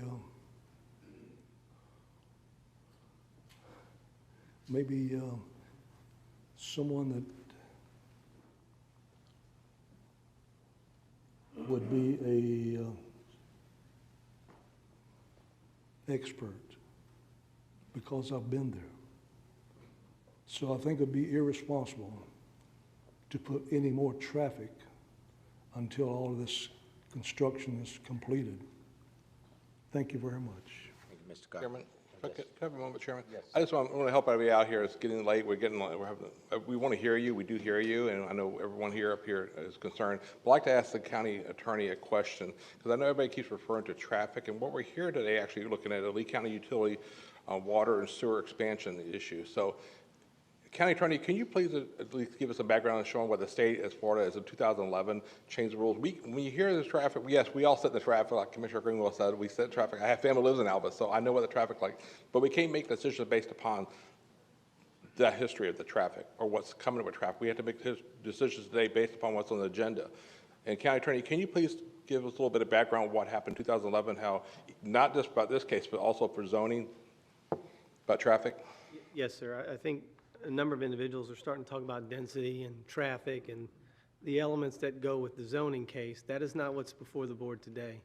The board's decision today is the policy decision on providing water and sewer to whatever development is ultimately approved or built at that location. Back in 2011, if this were, and for people's sake, when they do actually go to the zoning hearing, the Board of County Commissioners cannot deny a project simply because of traffic. There used to be a requirement back in before 2011 that a project could not be built unless the infrastructure was available at the time the development approvals were being sought. I believe one of the most recent speakers is requesting that to be done. That what used to be called concurrency, that is no longer the law in Florida. It's no longer the law for Lee County.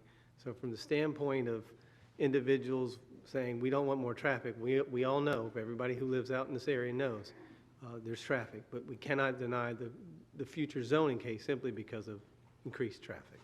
Okay, thank you. And that's why I was going to get that out there so everybody understands the rest of the day. So we hear you, but we have to take in the information and vote based upon the information before us and not based upon something we can't judge on. So just trying to help everybody out so you understand the process. If you were sitting here, you would be under the same regulatory process that we are. Is what we can and cannot do. So we hear you, but we just have to follow the law and actually make decisions based upon what's in front of us. So thank you, County Attorney Jacob, for that information. So thank you again, Chairman. I'm sorry. I just want to help everybody out because I want to make sure everybody understands. They don't want to leave here later in the day saying, why didn't they hear what we're saying? We hear you, but we can't make decisions based upon that. And it's really important you understand to give us a reason to why you don't think we should do something based upon competent, substantial evidence based upon what's before us. Thank you. Thank you, Commissioner. I have a question. How many more cards do you have? I have about close to 20, it looks like, 15, 20. Could we take a break for lunch? Yes. I mean, I know we're going to be at this. Really? Okay, I'm done. How's the board feel about that? I'm fine with that. Yep. Okay, at this time, we're going to adjourn for 45 minutes, and we'll come back for the rest of the meeting.